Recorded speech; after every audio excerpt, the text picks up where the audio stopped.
I met a gypsy. Just going to give you an announcement of a new sponsor that I actually chased down to get them on the podcast. And that was because I really wanted to start using their products again. Now, if you've been following the podcast recently, you would know that we're on a massive health kick as we get ready to take on World Vets at Glen Helen in November of 2023. Athletic Greens is not only an all-in-one formula that helps me just cover all my nutritional bases, it's also the first healthy habit that I have that starts every single day. It sets the tone for a healthy day and just keeps my eyes laser focused on Glen Helen at the end of the year. Definitely notice improvements to my skin and massive improvements to my overall gut health. AG1 is packed with 75 vitamins, minerals, and whole food sourced ingredients of the highest quality that are able to offer gut health support, mood support, can affect your energy each day, and contribute to overall healthier looking hair and skin. Go to athleticgreens.com/gypsytales if you want to get that free year supply of vitamin D and 5 free travel packs added to your first order. Thanks so much to the guys and girls at Athletic Greens. We're excited to have you on board. Smell. Yum. It's actually pretty good. Oh, it's way better than what I thought. We roll. Oh, sweet. Tai Woffinden, What's up, dude? welcome to the podcast. Thanks for having me on. I kept lunch as short as possible because I knew that we were just going to talk about all the shit we were going to talk about. So I was like, bang, smash the tacos. Let's just go get it done because, lots to talk about. We have got a lot to talk about. Where do you want to start?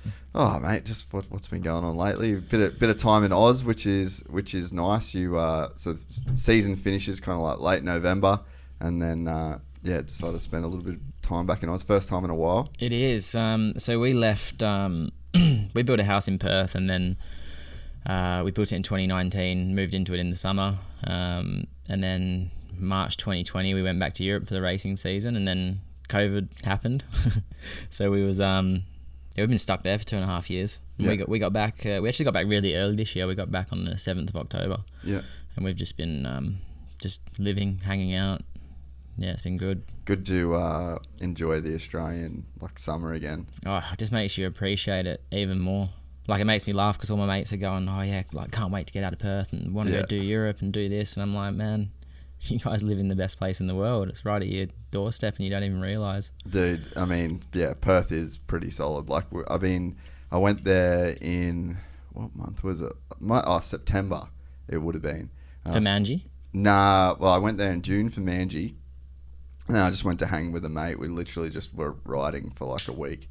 And it almost felt like school holidays, to be honest. But yeah, it was just so good. Got up every morning and I was staying in just kind of near the beach, So just get up every morning, go get a coffee. Where was you? Near the Karrinyup area. Oh yeah. Around that sort of beach. So straight in from Karrinyup would have been probably, I think, North Beach. It's that, yeah. It was Trigg, North Beach, Scarborough. Yeah. Pretty much all kind of around vicinity. that area. So yeah, dude, Perth's just such a nice spot. It's just so far away. Yeah, it's like a different country, hey? Especially when COVID was on. It was a different country. Literally, dude. Yeah. It's the last few years have been pretty crazy, but yeah, it's super nice to finally be back home and yeah, just to be back in the house. And when we moved into it and we furnished it, Faye was due with our youngest, Callie. So we just chucked a bunch of stuff in there that we didn't really like. We just got it. We wanted to get it livable so that when Callie was born, there was no stress. And yeah, we came back, unlocked the house, and looking around, going, "Wow, why did we buy that?" So we ripped out a ton of it and changed a few bits and pieces and lightened everything up a little bit. It was a bit dark, so it's been busy, man. It's been good. Been riding heaps, training heaps. Yeah, riding heaps of motocross, not Speedway as much. Get out with Regan a little bit. That's awesome. He's ripping, eh? Yeah, he's fast. Yeah. Yeah. So you have you known him for a long time? Not really personally to hang out with. Yeah. But my first set of motocross boots came from Darren. Yeah. Regan's dad. And and then that was years and years ago. And then this year I decided I wanted to start riding motocross again, because last time I rode motocross was when I backflipped at Sheenie's. Yeah, right. So I had like a 5-year layoff from the motocross bike.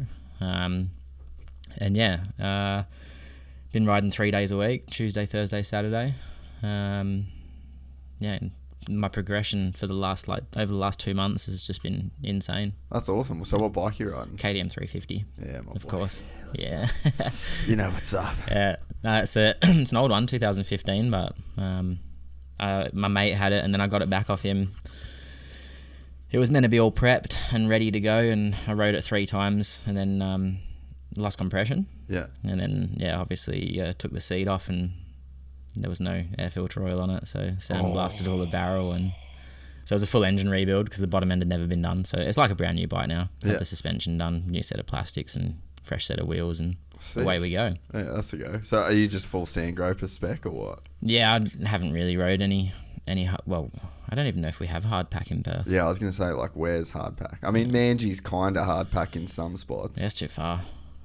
The AJS is like 9 minutes drive from my house. Yeah. So we're directly inland towards the beach. Yeah. And AJS is just straight out. So I just get on Nearabutt Road, straight line, hang a left, straight line, and I'm at the track. That's so sick. So I get there a little bit before the boys. I normally have everything out of the van at 6 o'clock in the morning to beat the heat and get some motos done. So I'm guessing that there's not much like translation or like crossover between that and Speedway. It feels like that would be a completely different universe. It's like 2 wheels and handlebars are probably like where the similarities stop. Yeah, they're completely different, but I reckon riding motocross will help my Speedway. Yeah.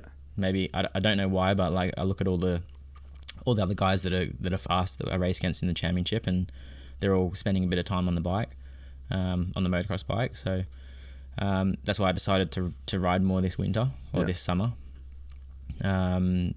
And we'll see if that transitions when the season starts. Yeah, I think that probably just the general bike skill, you know, I mean, and I think one place where it's real evident where you can see that is where you look at like Travis doing freestyle back in the day, and you could just see how much better the bike skill was that he had. And I just feel like there's guys that ride and race, and if they've just got like a crazy base of bike skill that comes from being on a motocross bike, it kind of just generally translates across kind of everything, you know. It's probably might not be like technique specific for what you've got going on, but surely it's got to do something.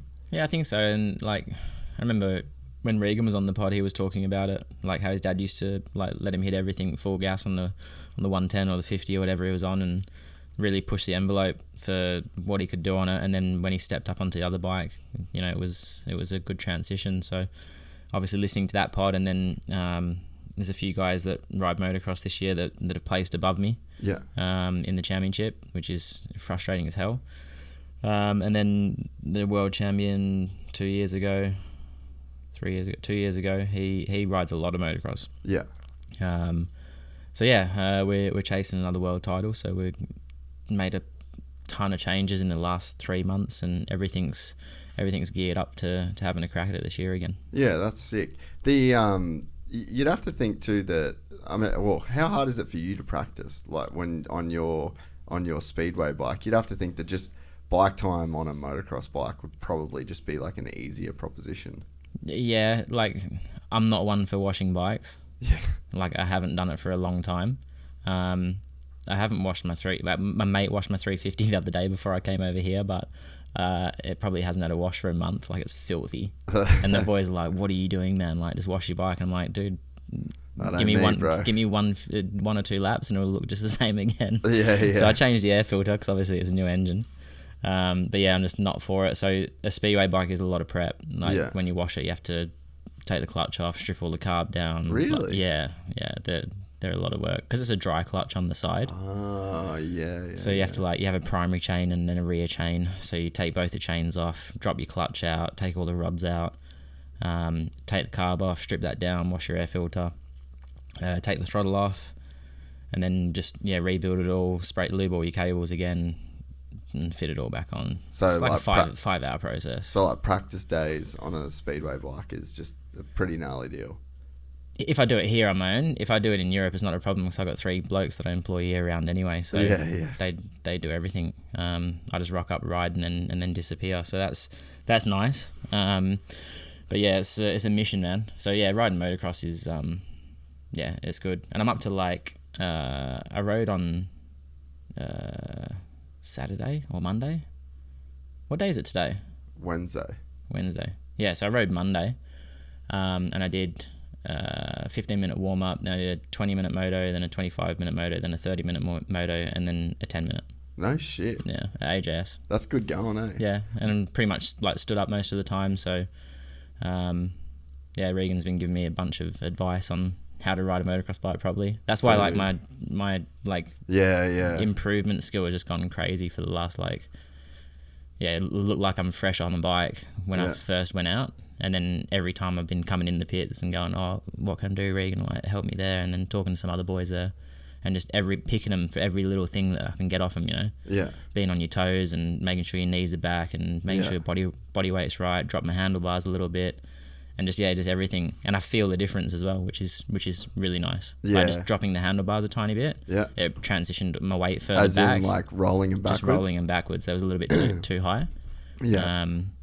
There was where I would have rode them on a speedway bike, but then rolled them back, and that moved my bum that little bit further back, and then my knees came a bit further back, and just settled the whole bike. And I've been messing around with the suspension and the sag and tires. I've been trying different wider tires, thinner tires, and I like a wider tire that's got really big side knobbles on it. Yeah. Because the ones that like Regan and a few other boys use, they're quite narrow, and as soon as the edge is gone, they feel like you have no traction. Yeah. And I can feel the difference on that, so that's like really cool for me as well. Yeah, that's sick. Yeah, I mean, we're doing World Vets at the end of next year at Glen Helen. So this is end of this year. Sorry. So this is we're sort of got like a bit of fitness riding kind of thing going on with all the boys at the moment. But I got like the thumb blisters going from the 20s out riding. But yeah, it's definitely cool when I've been kind of working on the technique stuff for a while, but yeah, especially like the bike testing and when you can start to relate the feelings. For me, like some people don't care, but for me, it's just cool to go out there, tinker around, kind of feel it, see if it works, see if it doesn't work. I'm big with things like that as well. So I've got like a really... I'm sure at Speedway it's massive. Yeah, so with Speedway, we're chasing like 1%. Yeah. So we're constantly trying to set the bike up for every race. So like every minute the track changes. So we're only doing like a minute race. So that's wild, dude. Yeah, I know. Like you can hold your breath. Yeah, pretty much. So it's like we'll go out, ride on the track, and then they might send the grader out, and then they might water it, and then if there's no grader or water, you might have another 3 heats after you, so the dirt line will be completely different. Yeah. And the track just changes so much, so we're constantly like just fine tuning all the time. Bigger jet, overfuel it, make it rev more, leaner, advance retard the ignition, shorter bike, longer bike, one sprocket down, one sprocket up, more pressure in the rear tire, less pressure. And we're just constantly just playing around with all them things, trying to find that perfect setup for the end of the night when you hit the semi-final and the final. Have you noticed over the years that you've gotten so much better at dialing in a bike, or does it always feel kind of as challenging as... No. Like, is it always hard? Every year is different because they're constantly developing the bikes and making them stronger, like the engines, making them stronger and stronger. So it's actually at a point now where, like, I'm probably one of the heavier dudes. Really? So, yeah. So, like, some of the guys that I'm racing against will be between, like, the 59 to 63 kilo range. Yeah. And I sit at, like, 65. Yeah. So that's, like, a instant power to weight ratio disadvantage. And how much horsepower they got? 77, I believe. Fuck. Wait, so what should Griff look up? I want to pull up your race bike. I want to suss this thing out. You want to have a look at a Speedway bike? Yeah. I just want us to look at your one. I don't know, just... You got any bike pics? I don't know, type in Tai Woffinden Speedway bike, see what comes up. See what comes in. No, TYE. Oh, is it TAI? No, yeah, oh, good. Fuck, I thought it was TYE. Got you in my phone wrong. There we go. Because they sort of don't look like they've changed much. No, they haven't. So that's... they're covered up so much. Well, and what's that for? Just to stop the dirt getting into like the places, like you said. I don't know, dude. Like they're just like that. So like Just old school. That's just how they've always done it. yeah, I can't really explain. See if scroll down a bit more. See if we've got some more pictures because it's like they're so simple. Like the engines. So when you do a start, the engine snaps up because of the chains. So the engine, like that, where that green half moon is, Yeah. that would snap up towards my knee. Really? Because it's got that much rotate. Because Like you're torque full and- gas at the start. Yeah. So you're revving that 77 horsepower up and you're in like a real grippy spot, head over the bars, and you just dump the clutch. So there's so much force there. What size motor is it? That top engine bolt goes through the engine plates, the engine, and the top fork tubes. Yeah, yeah, So it's all through one bolt. Yeah. So I look at that from a mechanical point of view and I think that's wrong. yeah. But that's just how they are, man. Like, and look, there's a picture of Crumpy. Go the number 2, next one over. So that's like I don't know when that'll be from. That's an old picture. Yeah, that's the same bike. Like, But not the same bike, but it's the same bike. shit. The bike's the same. They've Yeah. been the same for years, man. Yeah, that's what. So what size is the motor? 500cc on methanol. Yeah. Dude, that's a fucking animal of a bike, man. Yeah. So they accelerate faster than an F1. They're quick. And it's just one gear. Or do They're these just, ones? they're just in gear. So like to change gear, we change the sprocket. Yeah, So that's why right. it's so important that we pick the setup. Yeah. So we yeah, do track yeah. walk and we'll go like that track's a 58 rear sprocket or a 53 or a 52, and you'll put your sprocket on, and then after a few heats you might drop one. Yeah. If you're off with the setup, you drop 2 straight away. Yeah. And then when you get to the point where like you come into the corner and you turn it, and then it's like starting to labour a little bit off the corner, that's like your perfect like labour but going. You can hear that sound, eh? It's like a real low. Especially on these. Yeah, because yeah. you come into the corner absolutely singing. You got so much wheel spin, and then you park it. Yeah. And then obviously you've turned it inside out, so you put all the weight on the back wheel and you're slowing it down, and then you hit the dirt, and you want it to just be torquey as hell and go. But there's such a fine line. Like one sprocket up, you'll hit the dirt and it'll just spin and rev through it. Yeah, spin or bog. Yeah. Yeah, if you go 1, 2 less, then it'll die and not go forward. And yeah, because the track changes all the time. It's just constant fine tuning. It's crazy. Like I just had Max Whale on, and it's same but different kind of deal. But it's just crazy to think how gnarly it is for just a circle. It's just a small, not small, but it's a circle. Yeah, there's so much and involved. you're just going around, and it lasts for 1 minute. And then if you just tell someone off the street, this is what I do, they'll be like, oh, it's a piece of piss. I feel like anyone could probably do that. But it's almost everything that makes it so simple is what makes it practically impossible, it feels like. Every person that's rode motocross and that's jumped on a speedway bike just can't get their head around it. They're like, that is so messed up. Yeah. Because like that foot peg there on Jason's bike, that right foot peg is obviously a lot lower than it would be on a motocross bike, and then the left foot peg, is there a picture from the left side? Maybe that one there on the start line, you might be able to see. No, next one down. Oh yeah, go back the other one. Yeah, so you see the little peg sticking out just next to the engine. So, and that's really far forward on the bike. So your legs are in, one's back here and one's here. Yeah. They're just different, man. They're built to go left. Yeah. They're built to slide. That's so sick. Let's go to, where would we be able to watch just like a highlight of something you've Tai Woffinden, Heat 19, Cardiff. done? YouTube. Yeah. We just need to, let's get some visuals. I just really want to paint the picture, you know. So this was a sick race. Yeah, this is cool. All right, put the volume. I don't know. 2015. I was so fast that year, man. Go full screen, Griff. Like I was going from last to first. That's so sick. My plan A was to pass everybody Yeah, yeah. because that engine that I had was not getting me off the start ever. Oh, really? Yeah. So where are you on White helmet. Yeah. Bam. Oh yeah, look at that thing. Spun out the start like it did everywhere.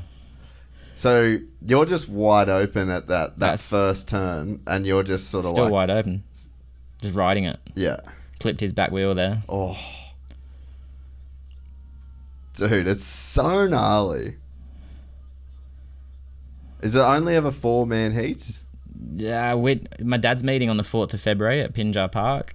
in Perth. We're going to have a 6-man final. Okay, cool. Yeah.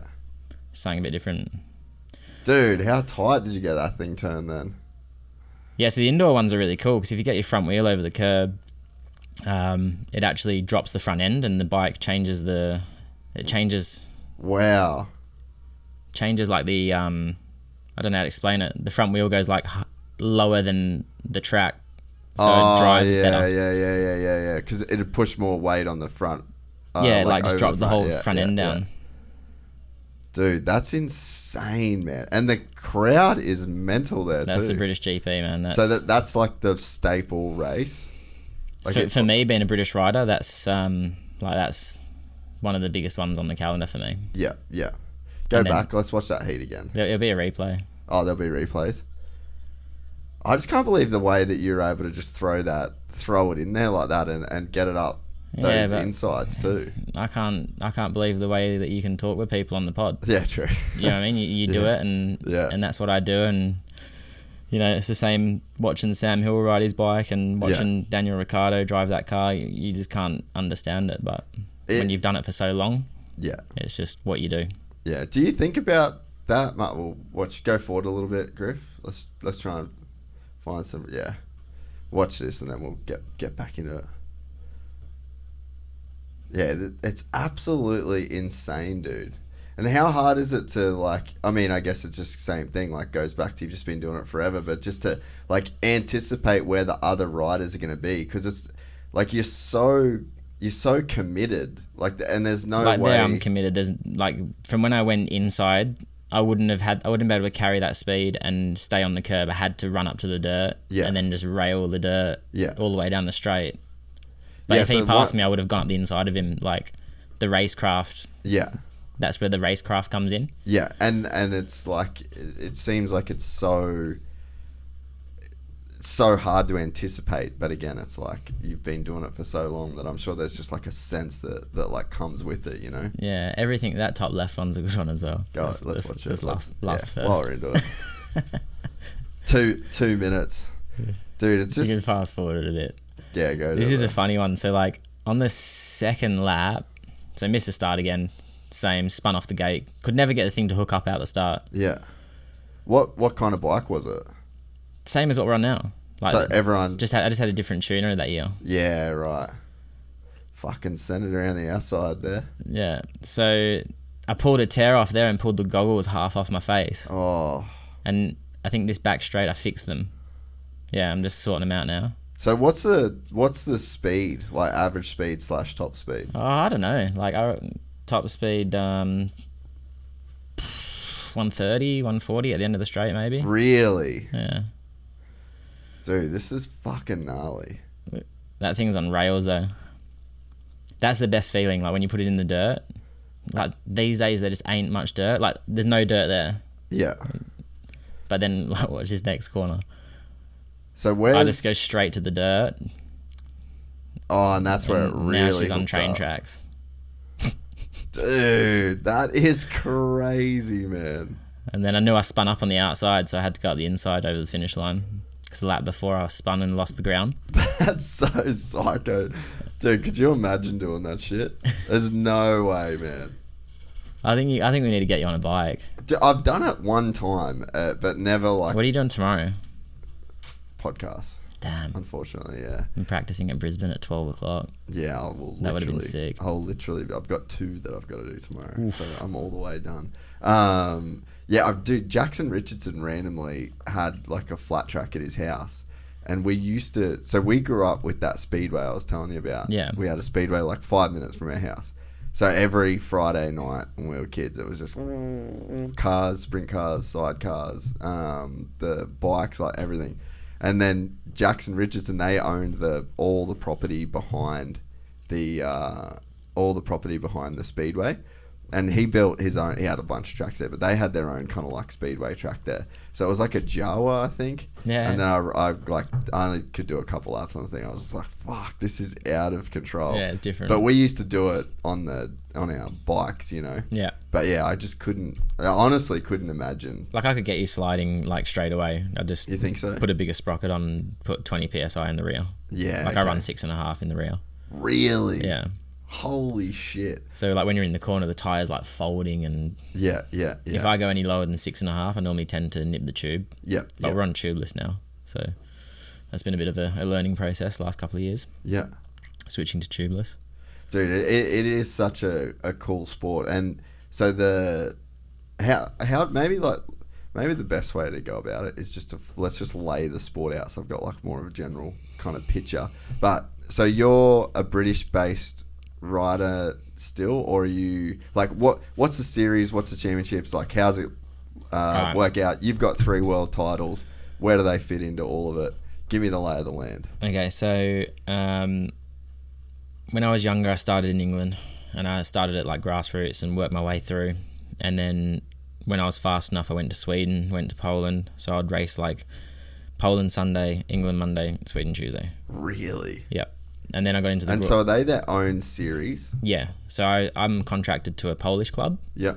Like... So how's the club thing work? So yeah, it's just a club. They have the stadium, and they sell the stadium out in like 20 minutes. Full stadium in Poland. And like big sponsorship money, big TV deals.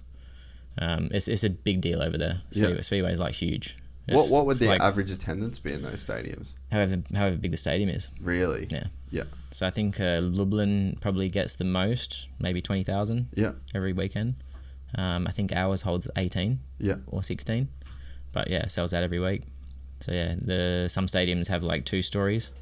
The stadium that I race at in Poland, we had a new stadium built on top of the stadium that's there, but because it's the old Olympic grounds that Hitler built, it's got like it's like a listed building, so they could only do like so much. So they built like the stadium on one side, but they couldn't do it on the other side. Yeah. And like my boss is like pissed because he's like, man, like if I had that second side, it'd be full as well. Yeah, it would be killing it. But yeah, so the Polish league, and then I signed a contract this year for the Swedish league. Yeah. So Sweden's on a Tuesday, Poland's on a Sunday. Yeah. That's the easiest way to look at it. Yeah. Poland's actually on Friday or Sunday. And then the UK stuff goes Sunday. I don't ride in England, but I did. Yeah, okay. UK is Monday or Wednesday, so they run 2 nights of the week. Yeah. So yeah, when I was younger, it was pretty hectic. I was like traveling all over. Like we drove to Poland for a practice from England, like 24-hour trip. Wow. Yeah. So that's pretty much it really. And then the World Championships. So like for me next year, I'll race at a Grand Prix on a Saturday. So let's just say the Grand Prix is in Germany. So that's the World Championship? The World Championship. Yeah. Where I represent myself and England. Yeah. And why England? When I was younger, I had more opportunities being British. Yeah. Yeah, and so have you got like dual passport? Yep. Yeah, okay. So right now I'm actually Australian because I'm riding on my Australian passport and my Australian. I took out an MA license when I got back here. Yeah. To ride in Adelaide and Brisbane. Yeah. And Perth and that. So and then I'll just surrender my Aussie license when I'm done racing here and take out my ACU license and then run the World Championship season. Yeah, right. Yeah. And so how many rounds for the World Championships and then... I can't tell you. So there's 10 maybe? Okay, or 11? Yeah. Or 12? Yeah. I actually genuinely don't know. I haven't even looked at the fixture list yet. So yeah, say we race Germany on Saturday and it's the Grand Prix, so we do practice qualifying in the morning, race a Grand Prix at night, load the van up, drive from Germany to Poland, race Poland Sunday. Then the boys will prep the bikes on Monday. Yeah. They'll prep the bikes Sunday morning, and then we'll race Sunday night. Then they'll prep the bikes Monday morning. Then they drive to the ferry at the top of Poland, get on the overnight ferry to Sweden, wake up in the morning in Sweden. We race Sweden Tuesday night. Then the boys race back down to the ferry to get the overnight ferry, because if they miss it, they have to drive around, and it's a bit longer and a bit harder for them. But sometimes the tracks are too far away to make the last ferry. And then we do it all again next week. And so you'll be pretty much busy from like April to November. April to end of September. Yeah. Maybe the first week in October. Yeah. And so how does it work in terms of like the team? Like, so do you just ride for yourself? So it's not like teams as in the way that it is in like other motorsports? No. So in the World Championships, it's very individual. There's no team aspect. So I run my team. Yeah. So I do all the sponsorship, do all the logistics, do all the, like, employ the boys, pay them their wages, pay all the bills, sort the engine tuning out, deal with the engine tuner, order all the parts. So the boys are now building my bikes for the coming season. So we're going through every single piece. They're weighing every single item of the bike and buying something else from somewhere. Is that a bit lighter? We save 3 grams on that, so we'll take that one. All that sort of stuff. And then where can we shave weight off it, and just trying to get it as light as possible and use a bit of ballast and put it in some different places, which I've got some cool ideas to do with that. So we're working on that currently. We've got a few things in the pipelines, which I'm looking forward to running this year. Yeah. And then when I race in Poland, that's team events. So there's 7 riders in each team, and we go home and away. Yeah. So just like AFL or, rugby or, any other sport like that. So we go home and away all year, and all our points add up, and then semi-finals, finals, league champions. And then, so that's how, like, the club thing comes into it. So, like, you ride for that club, which then submits a team, which then does the home and aways, and then there's, like, club champions. So we race all around Poland. That's kind of cool, eh? Yeah. So it's nice when you have a bunch of guys that will race with you. Yeah. Like, I'm probably one of the best guys at, like, team riding. Yeah. Like, looking after... I can spend more time looking backwards than I have to look forwards. Yeah, okay. So I'm really good at, like, helping my teammate out and covering the track and, making sure that we are where we need to be. We'll put another race on from Nations where I can show you that kind of, like, the craft. But when you're obviously racing in the team, some of the boys, they're just, like, individual. Yeah. Just get their head down and go. Yeah.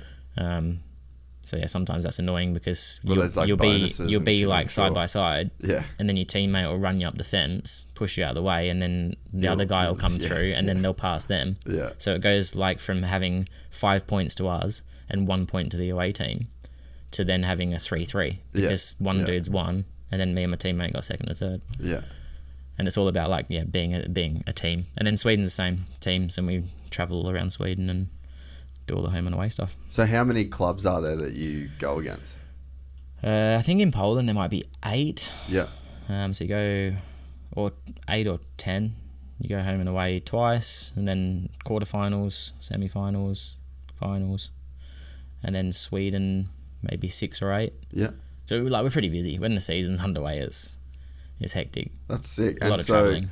Is there individual prize money for each event, each round, like that sort of stuff, or is it like a bonus thing towards, like, just at the end, or? Yeah, so the revenue comes in from a lot of different aspects, because it's not like I'm on a motocross team and I'm getting paid a wage. So I have all my individual sponsors. We do some social media stuff, so there's, like, a second avenue. When I race in Poland, when I sign, or Poland and Sweden, when I sign for the clubs, I get a sign-on, like bonus, a sign-on fee. Yeah. And then I get paid on how many points I score. Sick. Yeah, so, like, I get paid X amount per point, and I can score 15 points in a night. Yeah. So yeah, it can be really good, but it can also be... Or you can just get nothing. Yeah. Yeah. So that's good. And then the World Championship is just placings per Grand Prix. It's on a sliding scale. Yeah. Yeah, and then I've been pretty, like, switched on with all my investing and stuff. So we got, like, some rental properties, and got the house in Perth paid for, and house in England paid for, or a big farm in England. So we're in. I'm very blessed to be in an amazing situation. Yeah.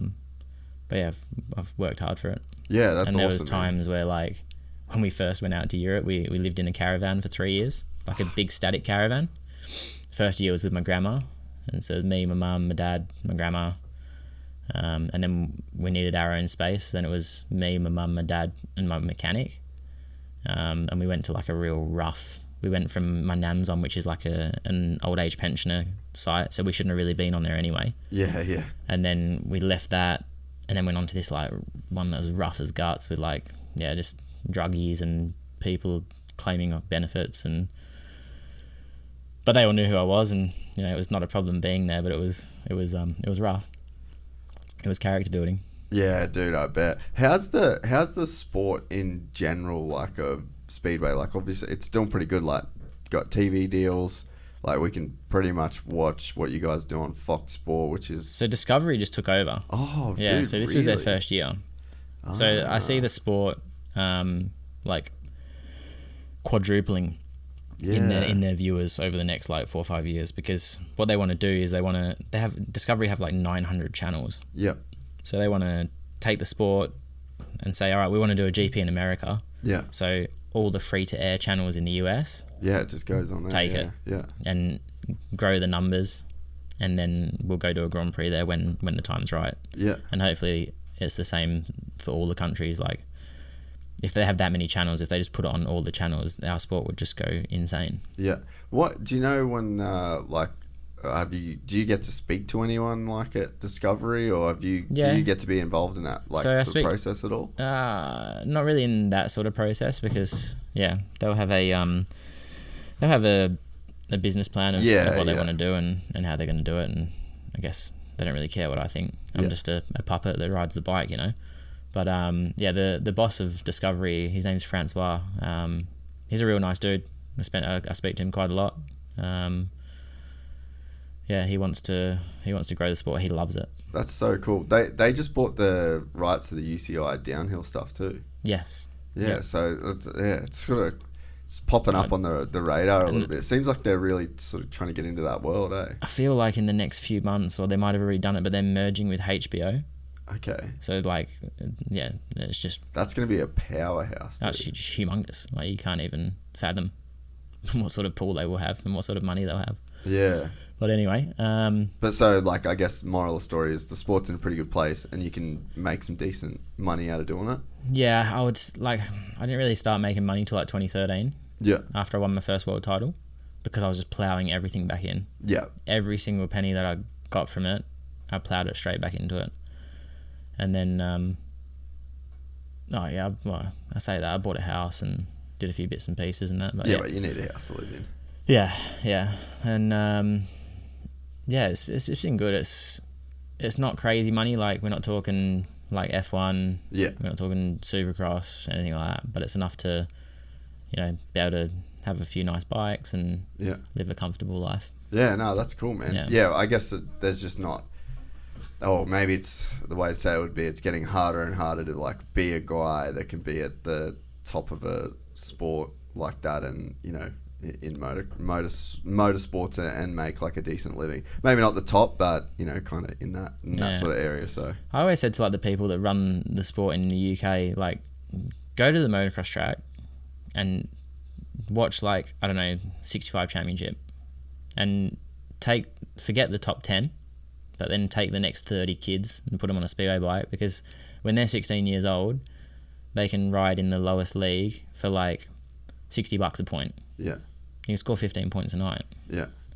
So like straight away from starting at the bottom, you can cover your costs. Yeah. You can definitely cover your costs. Yeah. And have some pocket money. Yeah. Yeah, it's just not, I guess, to us growing up, like, we'd go to the Speedway and, like, we'd always be watching it, but it was just never really like a lane to kind of, or like an avenue to kind of get into it, I guess. I think it's too hard to get into. I think that's the problem. Yeah. It's too niche. Yeah. Like, you can't just go, like, ride motocross. You just go to a dealership. Put your air filter cover on, wash it, put your fresh air filter on, job done. With these, if you, like, tried to jet wash a bike, like, your clutch wouldn't work, you'd be dragging. Yeah, just nightmare. Running on methanol, and there's all that sort of stuff. And them steel shoes that we wear on our feet. Like, in Australia, trying to find some Colemanoi to put on the bottom of my steel shoe where it's worn away. Yeah. It's like, they're like, oh, what's Colemanoi? I'm like, fuck. I just need to fix my steel shoe, mate, so I can go ride. Yeah. But yeah, it's just very niche. So how did you end up getting into it? It was a family thing? Yeah, so my dad actually used to race in England. Yeah. Which I didn't really know. It was never really spoke about as a kid, and I never remember going to the track. And then we was riding at Daniel and Trevor Harding's house. So Daniel races sprint cars now.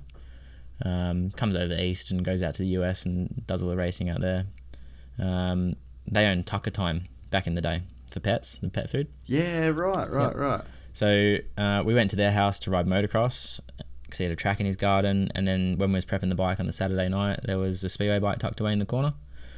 And I just said, hey, Dad, I want to have a go at that. And he was like, yeah, not a problem. Like, you can't do both, so you have to pick which one you want to do. And I was like, have a crack at Speedway, because I have a attention span of a gnat. I'm very impulsive in everything I do.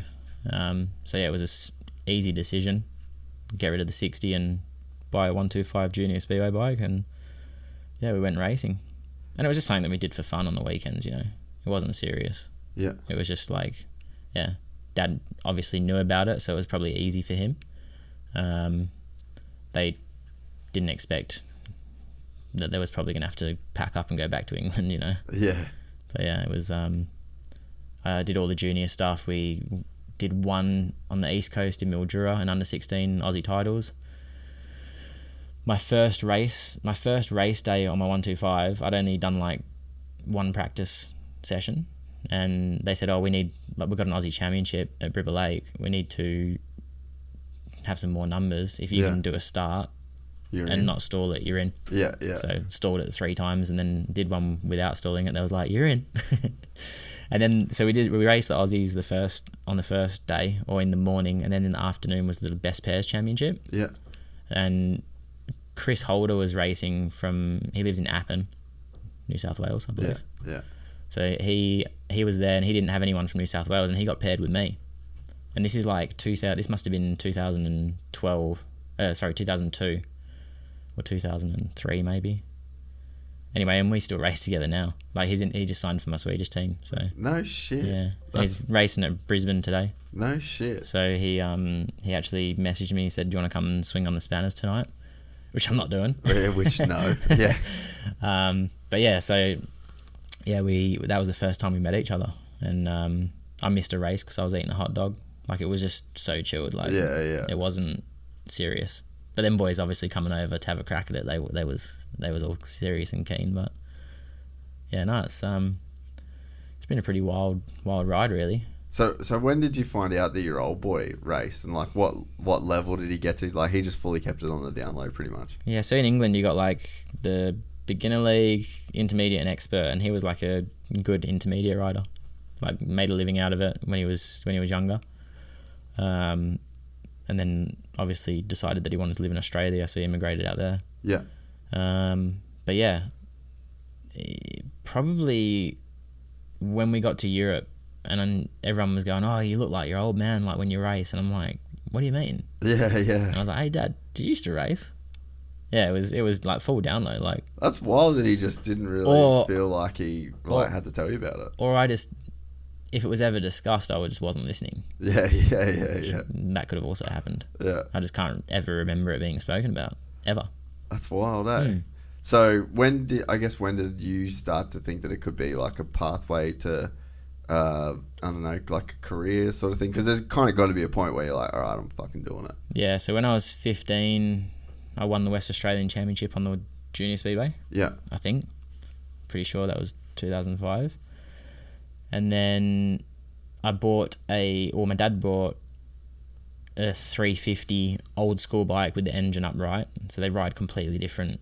These things, when you shut off the gas, they engine brake. Yeah. And these are old things. When you shut off the gas, the wheel catches up with itself. So you shut off and it goes again. Yeah, it's really strange. But that's what I learned on. And then Dad bought me a 500, and then he was riding with me on the 350. Yeah. And then I went under him and he crashed into the fence, and he was like, that's it, I'm done. I'm not riding anymore. And I think that was the point where it was like, okay, maybe he's like fast enough to go have a crack. Yeah. Because you don't forget. Like, I could have 3 months off and jump on the bike and I just dump the clutch and wring its neck for 4 laps. So like, my dad was okay at like good pace. So I guess that was his like judge when he when he was really having to try to keep up with me, and then when I kind of stuck him in the fence. So we left. Before we left, I broke my leg, so it was like 2 weeks out before we flew. Yeah. And I was just being a goose like I normally do, and was jumping on these trampolines at night when it was closed, and I shouldn't have been in there, and I had to jump over an electric fence, and kind of zapped me and flicked me off, and I landed with my leg like that, so my leg snapped on my other foot. Yeah. So I had to have an operation, and then we went to Europe in March with a broken leg to start my career. That was a hard conversation. My dad was like, I'm laid in hospital bed. And when I went down for the operation, I woke up and I was like, oh, like, what's the go? Like, is it all sorted? And Mum's like, no, you had a scab on your knee. So they wouldn't cut your ankle open because they was worried about infection. Yeah. So I had to stay a few days in hospital to get rid of to clear that up before they'd operate on it. And then bought a motocross boot when we got to Europe and was riding in a motocross boot to keep it strong. Yeah. So I started riding like 3 weeks after, I think.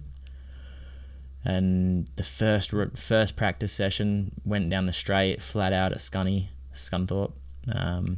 Rear chain came off, straight in the fence. Bust my fingers. So it was a pretty bumpy start, but then after that it was good. And then when I turned 16, so it would have been August. So when I was 15, so it would have been March 2006. So I would have turned 16 in August. Yeah. So leading from March to when I went there with a broken leg, leading up to my birthday, we rode at every single track in England. We just went there, they'd do their normal league race, and then when their league race was finished, I'd get to go out after and do a practice. So there'd be like fans in the stadium, and then they all start talking, and so we kind of did the lap, which is, I guess, like an apprenticeship. Yeah. And then August, I did my first race against the American Dream Team at Scunthorpe. Yeah. And killed it. And then, then we signed for Wolverhampton in the top league. And then they loaned me out to Scunthorpe.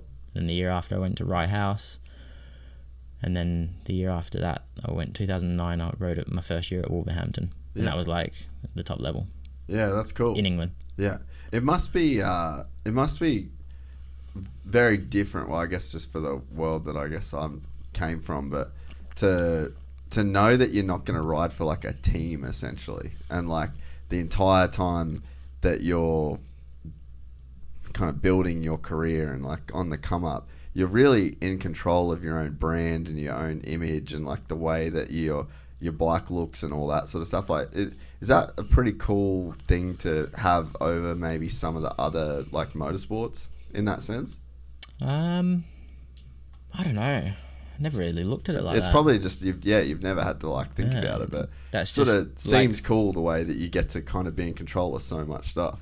You're literally in control of anything. So like any R&D that needs to be done, I have to do it. Yeah. I have to source someone, find it, show them design, discuss it, and like the whole process is all done through me. So that's hard sometimes. Like, I haven't got a full factory team going, oh, let's try this, let's try that. And it's like, I'll think of something out of the blue from maybe watching a cycling race, or, do you know what I mean? Yeah. And then we'll go like, oh, let's try that. So there's like, there's little things like the front fork cover. Yeah. We reduced a lot of the material on it and just chopped it all off because it's just like you're pushing the wind. It's like aerodynamics. Yeah, yeah. So it's, even now it's still like it's a flat plate that's pushing into the wind. So, you know, we've looked at different shapes that go right down the front to get a different flow over it, and changing the rear mudguard. But then it messes up the covers, and then you got to think about the sponsorship branding and making sure that them, like if you look at a picture of my bike from the right hand side, you can tell what them logos are. Yeah. Whereas other guys, they have like really crazy patterns with all sorts of colours, and the logo just gets merged in. Yeah. So I've always been one to like my covers are a little bit heavier, but they're made from like a vinyl. Yeah. So you can always just clean it, like spray it with a bit of silicone spray. You can get absolutely filled in, just grab a sponge, wipe it off, silicone spray, looks brand new. So just constantly making sure that they have that logo on show all the time. So sometimes we don't do things because of other things, and that's just all part of, I guess, being in control of it all, having it all. Yeah, which, I mean, there's just not a lot of guys that are in the position you're in of like being one of the best guys in the world at a motorsport, and you're in control of everything.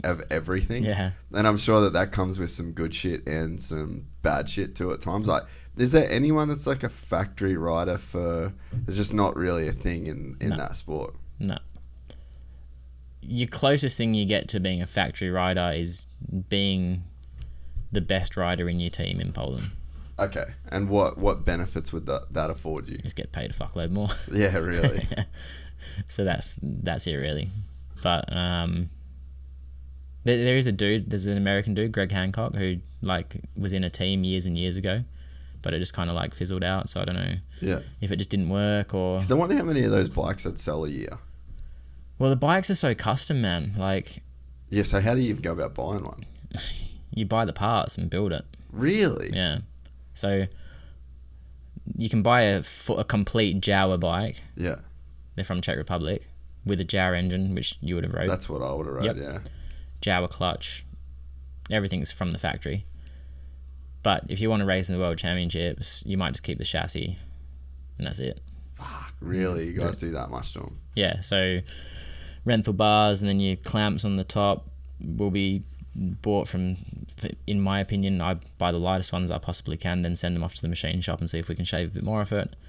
I use Jawa front leading link forks, so we'd take off their damper and put the Öhlins on the front, which I developed with the Öhlins in 2015. That's cool. Yeah, so it started off as a Red Bull rookie rear shock. Yeah. Without the spring. Oh, right. Yeah. So we've been working on that. Now they manufacture them, which is cool. And then like the clutch comes from NEB in England. You change your engine plates. They'll come from maybe the parts guy in Denmark, and then the framers come from Czech Republic. The wheels come from Germany. Yeah, the chains come from Regina, and like you just gather up all the parts. Then when the bike's complete, you send it to the people that make the covers, and they make sure all the cover's right and it all fits and the press studs are in the right place, and they're very, very custom. Yeah, it's. You can't just walk into a shop and like buy a KTM or buy a Honda or. Yeah. And if you can, it's just not worth riding. Yeah. You'd probably ride it a few times and then everything would start breaking and. Yeah. Yeah, it seems like it's so true to the heritage of it in a sense, and it's like. I think it's probably the same with sprint cars even, and like maybe even stock cars in the US with like NASCAR. It's like they got the original formula, and it's not about making the bikes better and better and better, or the cars better and better and better. It's like this is the way that we've built these bikes, and now let's go racing. That sort of seems like the vibe.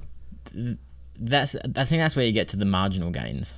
So then instead of saying, let's take off that complete Speedway chassis and put a motocross chassis on it. Yeah. Well, you take that chassis and go, okay, how can we make that 2% better? And then you do that with everything, and before you know it, you're 200% better off. But Yeah. if you look at the bike and go, how can I make that 100% better? You can't physically do it. Yeah. But you can do 101%. Yeah. Yeah, no, it's true. I wonder about like fuel injection and shit. You can't. You can't It's limited. do it. Oh, okay. So that's limited by Yep. the FIM. rules. Yeah. So we can't have fuel injection. I had every single nut and bolt titanium on my bike, which was a hell of a lot of work. And one of the English dudes bought his bolts from Poland, and the grade of titanium wasn't good enough, and it snapped, which meant his front forks pretty much dropped out going into the corner. So then FIM just put a ban on all titanium bolts. Fuck. Yeah. So like anywhere where it's like an engine bolt or a clamp bolt for your handlebars, axles, all that stuff, you can't have titanium now. Yeah, there's a few things that are really frustrating, but it's one of them things like the people that are in charge are old dudes. Yeah. And they're just happy to just Keep it running. keep it as it is. Yeah. Which they're kind of right. Like, don't change it if it's not broken. Well, how much weight would it save to have a full titanium bolt kit through your bike? I couldn't tell you. It's all on the computer. Yeah. Yeah, we've got everything. So like when I was saying the boys were weighing the bikes, I can show you the pictures. I've got rear chassis on scales being weighed, and it's like, okay, let's try that one this year. Yeah. Because I developed my own. We changed the bend in it, and we twist tested them, and we tested that bike, and we tested another bike with a different chassis to understand the flexes and what they was doing. I have all the computer drawings on my email, and that was a good process of doing that. And we bent the top tubes of the rear frame to give us more downforce at the start, to force it into the ground more. But yeah, we developed them like 5 years ago, and somebody's took some really good pictures of my bikes, and them frames are everywhere now. That's just the just the standard. Yeah. I bet that like news travels fast in that, ridiculous in that scene, eh? Yeah, it's stupid. I keep it very much on the down low. What's going on? Yeah. And even some stuff that I might like bring apart, or an engine will come for testing, and it's got something, and my mechanics don't even know what it's in it. Yeah, really. Just me. Yeah, okay. Yeah. It's like, you don't need to know what the go is with that. Yeah. Just bolt it in and let's go test it. Yeah. Yeah. It's good though. It's you need to just be on it. It's a world championship. Yeah. We're racing for a world title, so I'm very open with everyone about everything. Yeah. That's just who I am as a person, and how I've always been. So I actually really have to, before I open my mouth, I'm like, I shouldn't discuss that, because does he need to know? That really won't help me in the future. Yeah. But I have to have a word with myself sometimes. No, it makes sense. Well, I think the thing is too is that you're just, like you said, you're just chasing these crazy 1%, and it's such a, when you've got 4 guys racing for 4 laps over 1 minute, like that's just not enough. That's not enough time. I'm sure that there's times where it feels like a lifetime though when you're out there. So like, you got to think about it, like when we're all racing, we're all, give or take, we have the same clutches, same wheels, same tires, same chassis. Like the majority of the top boys in the world are on the same gear. Yeah. Because it's just the best of what there is. Yeah. And then your marginal gains, like they're probably not going to make you win a race, but it's just that probably in your head as well, that you've gone that extra little bit. And the last 2 years have been really shit for me. Like I finished 6th last year, and the year before, so 2021. Yeah. And then I finished 8th in 2022. So yeah, I've had like a. What's the reasoning there, you reckon, if you could put it down to something? Man, that's a good question. I don't know. Like, we moved out to Poland during COVID. That was tough, being in a country where you don't speak their language. Yeah. And just Big constantly culture having Speedway. I think Hurling spoke about this on the pod when he was like, he's all in. Yeah. And he was talking about Cairoli, like how he goes out in the boat and he's completely switches off. Yeah. So I'm the Cairoli. Yeah, like, yeah. I don't want to talk about it. Yeah. When I go home, I don't want anyone to discuss it in the house. Yeah. Like, I'm going home. So there was a lot of it all the time. I probably wasn't riding enough. I just did Poland in the Grand Prix. So that's why I signed a contract in Sweden for next year. So we're racing more. Yeah. An extra day a week at least. The guy that was tuning my engines before, I felt like they wasn't what they was. When I won the world title in 2018, 2019 was okay. I finished 2nd in the world, I think, in 2019. But then, like, from 2020 onwards, they just wasn't, like, at the pointy end. Yeah. But I persevered. And then last year, 2022, I changed engine tuner after the first round of the world title, because I think I finished, like, 2nd last, scored 2 points. Yeah. And just because, like, it just wasn't going. Yeah. Like, I was slow. Yeah. So I changed engine tuner, but then you change engine tuner, you start from scratch. Yeah. So I've been on the back foot all year. Yeah. Because the other guys in the championship that race my engine tuners engines now, they've been riding his stuff for 2 years. Yeah. So they've already had 2 years of understanding what they want from an engine, what they need, how they want it to be set up, what flywheels they want, what cams they want. The communication between back and forth. So all that. So we've had a really busy year this year. Just like, I rocked up to the Polish Grand Prix in Warsaw with a brand new motor that I haven't done a lap on. Fuck. And we're going testing in a Grand Prix. Yeah. Because I had to. Yeah. So yeah, this year was tough. And then, like, I'd come home and I'm pissed because I've rode shit. Yeah. Well, not because I've rode shit, I just haven't. You kind of just bury yourself a bit, eh? Yes, and it just got worse and worse. And I'd say I was borderline depressed this year. Yeah. Probably I was coming home and I was sooking about it and still doing everything I possibly could to make it better. And that's good because in one aspect it shows me that I still want to do it. Yeah. So I know that, like, if I didn't get pissed off about it, then you don't care. I don't care. That's sort of that sort of was going to be a direction I was going to go, was just like, you've won 3 world titles. So it's like, you know, for some people, it would be like, there's some people that win a world title and just are like, fuck, all right, well, I didn't really feel the way that I thought it would feel, or there was some kind of like hollow, you know, something about it was hollow, or then, you know, then they win another one and then they're like, well, fuck, like, how many of these things do I have to win? And, you know, to be a person that's won 3 of them. For me, like, the first one was special. Yeah. That was like everything I'd ever done involved with Speedway was all geared up Just to do for that. Yeah. And then the second one was just like, oh, sweet, we won. Let's focus on the next one. Yeah. Like, it was just like business then. Yeah. And then the third one was, that was quite like a high pressure last Grand Prix of the year. Yeah. Decider. Yeah. Yeah, so that was... which that's got to be like kind of cool to go through, right? And to actually... Shit. Yeah, but to come out on top. To come out on top was good. Yeah. But, I can imagine the pressure was fucked. The 2 weeks leading up, like, I was having like random people call me, like, offering help. Like, oh, like, you know, we don't want that guy to win. You know, what can we do? Like, what do you need? Because I hadn't won a Grand Prix for like 2018. I might have only won 2 Grand Prix, possibly. And the later half of the season, I was tapering off. Yeah.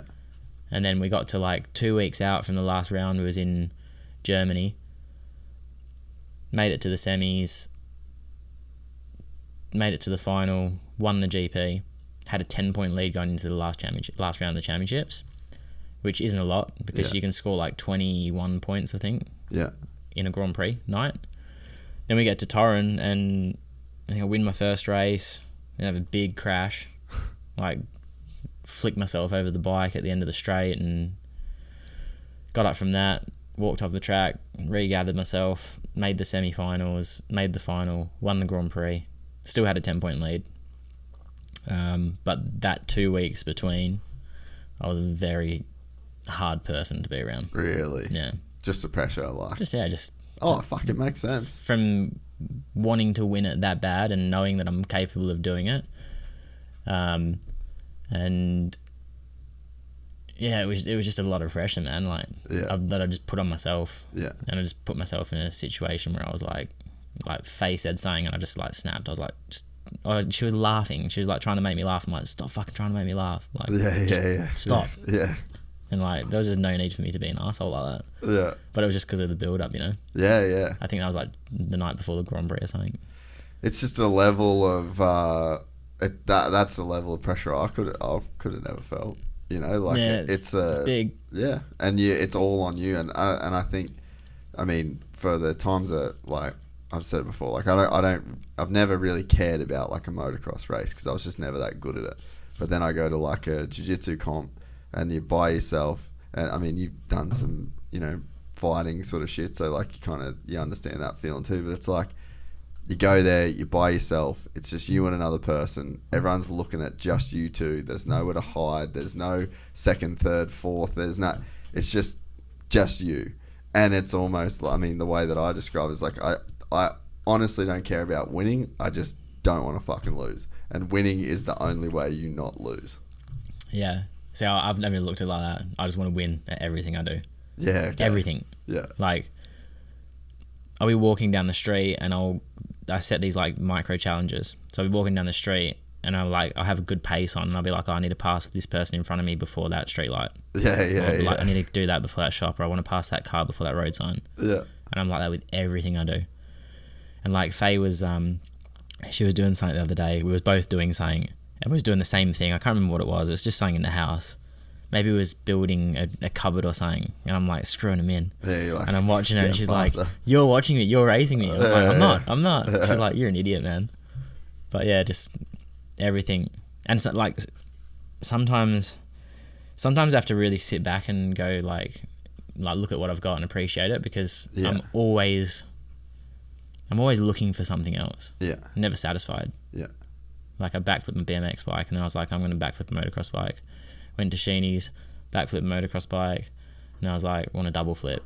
I was actually meant to double flip this trip. That's right. You were telling me about that. The plan was to come over, jump on the pod, go to Harry's compound, stick a double backflip, and go wakeboarding with Harley Clifford. Yeah.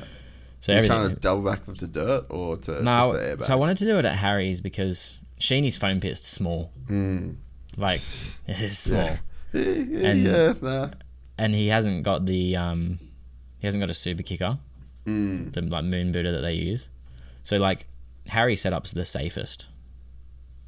As much as weird as that sounds, it's the safest it's the place best to do a double backflip. Yeah. So like I want to do it. I believe I can do it. I will do it. But yeah, I just don't think Harry was too keen this year because I don't really know him. Yeah, fair. There's probably a bit of like responsibility on his shoulders if something was to go wrong. Yeah. But I'm here for it, man. Like I'm constantly pushing the envelope. I'm constantly striving to do more things. Like I wanted to skydive, so I started skydiving. I've done like, I don't know, 30 jumps and now I want a base jump. So this is the thing where it's like always wanting more. Yeah. So like I want to jump out of a helicopter. I'll do that this summer. Skydive out of a helicopter. I want to jump out of a hot air balloon. And I'll do it and then I'll be like, what's next? Yeah. And there's always something else. And I don't know what that's going to do to me like in 20 years time. Like, do you know what I mean? Yeah. Like it can't be healthy. Well, I mean, I don't think it is long term. Like there's whatever way you kind of slice it, I guess it sort of comes down to ego. But it's like because you can't be competitive without ego. So it's like there has to be like there's some form of ego that's going on with any kind of competition or like any wanting and other things. So it's like, but you know, you when you're a professional athlete and your results are, you know, tied to winning and being competitive, like there's a form of that ego that you kind of have to embrace, and that's the only way that you can actually. Well, otherwise you wouldn't give a fuck if you got second, third. Like it's by definition goes against what you're trying to do.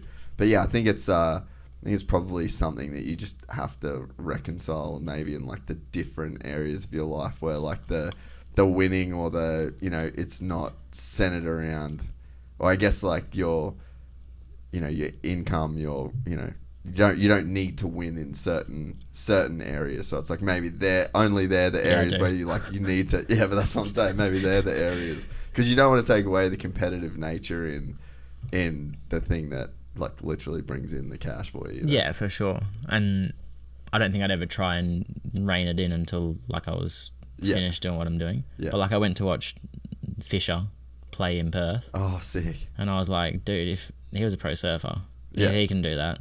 I can do it. Yeah. So I went straight to Lab 6, a music school in Perth. Yeah. Done a 10-week course in 5 days. No shit. Yeah. That's pretty sick. So I can DJ. How good's that? Yeah, sick. Yeah. I was sat on the plane the whole way here, like 4.5, 5 hours, just smashing beats on my laptop and setting them all up. And that's so epic. I'm trying to. I actually met a guy that owns. What's the club called? He owns a club on the Gold Coast. Mate, 2 Alex, seconds. what clubs are on the Gold Coast? No, I've got it here.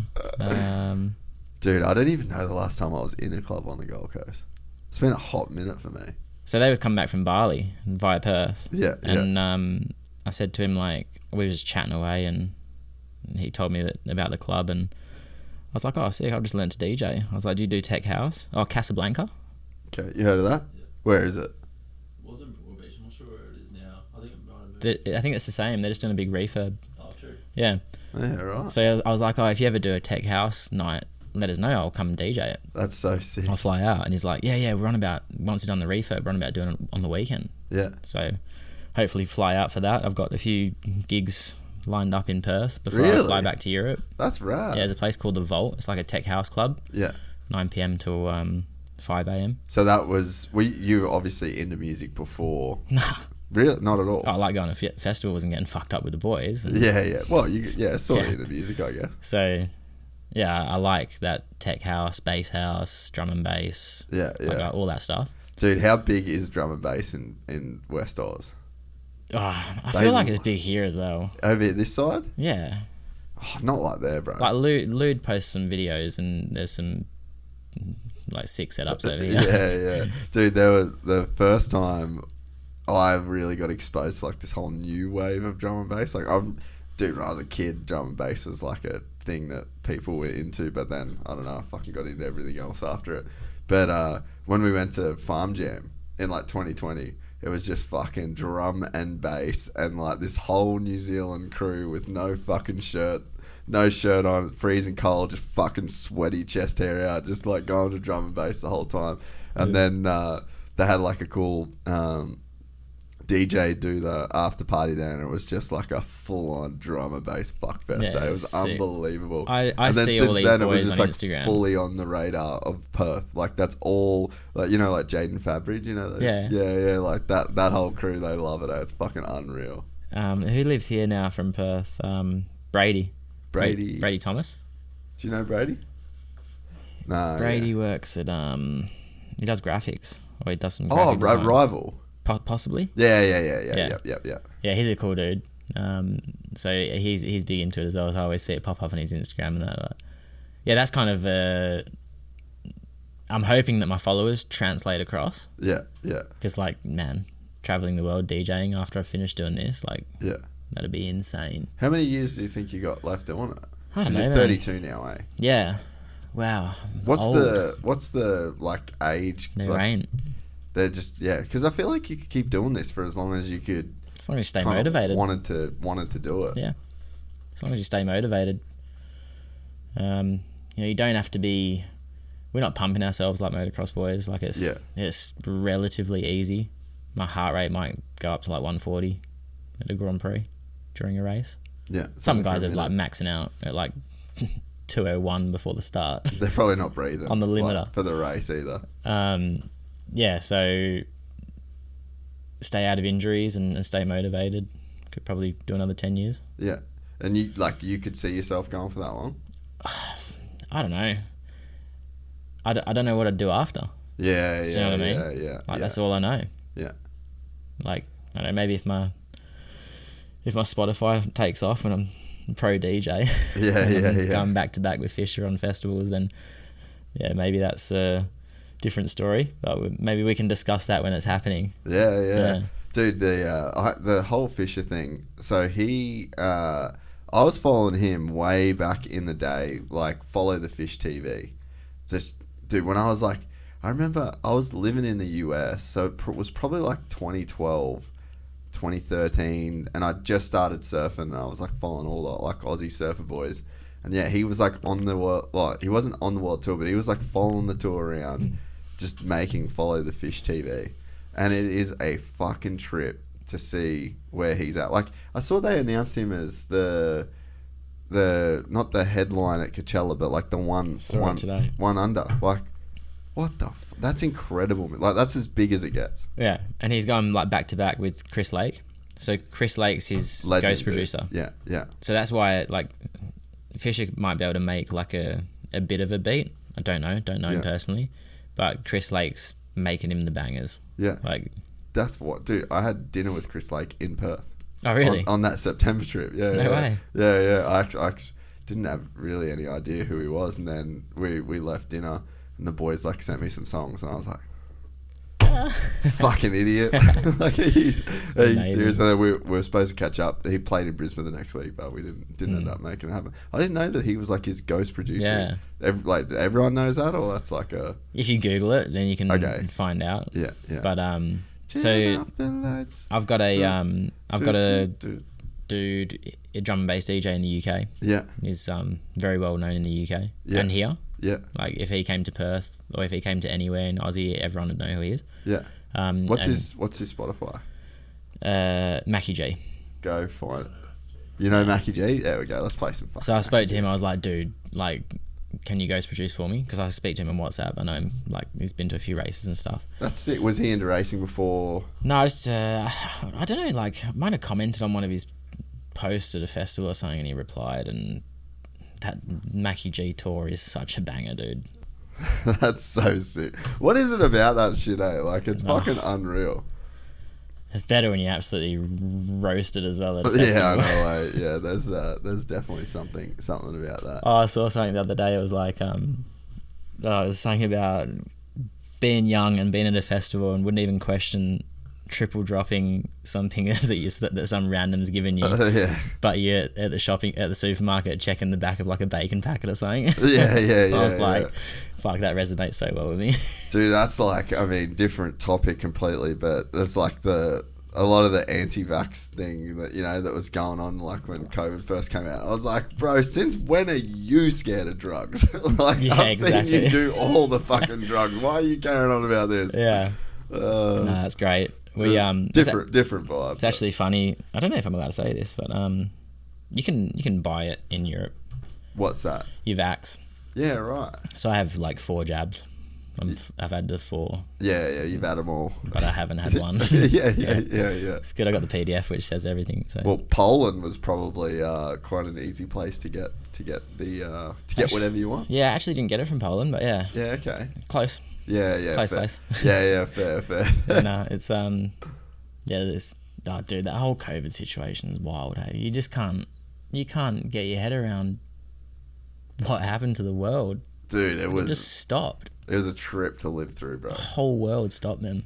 Yeah. We, I mean, when you were talking before about, like living in Poland and like kind of being depressed through that sort of time, like, dude, you hadn't been home for 2 years, 2.5 years away from your family. Like, I wouldn't want to live in Poland. Like, that's probably not I think the weather, like not knowing the language. There's a lot going on fuck, bro. Like when you're from Oz and you can't come back home. Like, look at Ricardo, man. Like, he struggled hard for that. It was like 2 years where he didn't come home, like, and he's got a pretty cool job. Like, he's a pretty cool guy, like, even. Doesn't matter. Exactly. Like, you can be that dude, but you can't stay away from home for too long. And it's just, you're right. Like, we just have it so good. And when you go and you live in another place and you live in another country, like, even for me in America, I was just like, fuck, I love Australia, bro. Like, this place is unbelievable.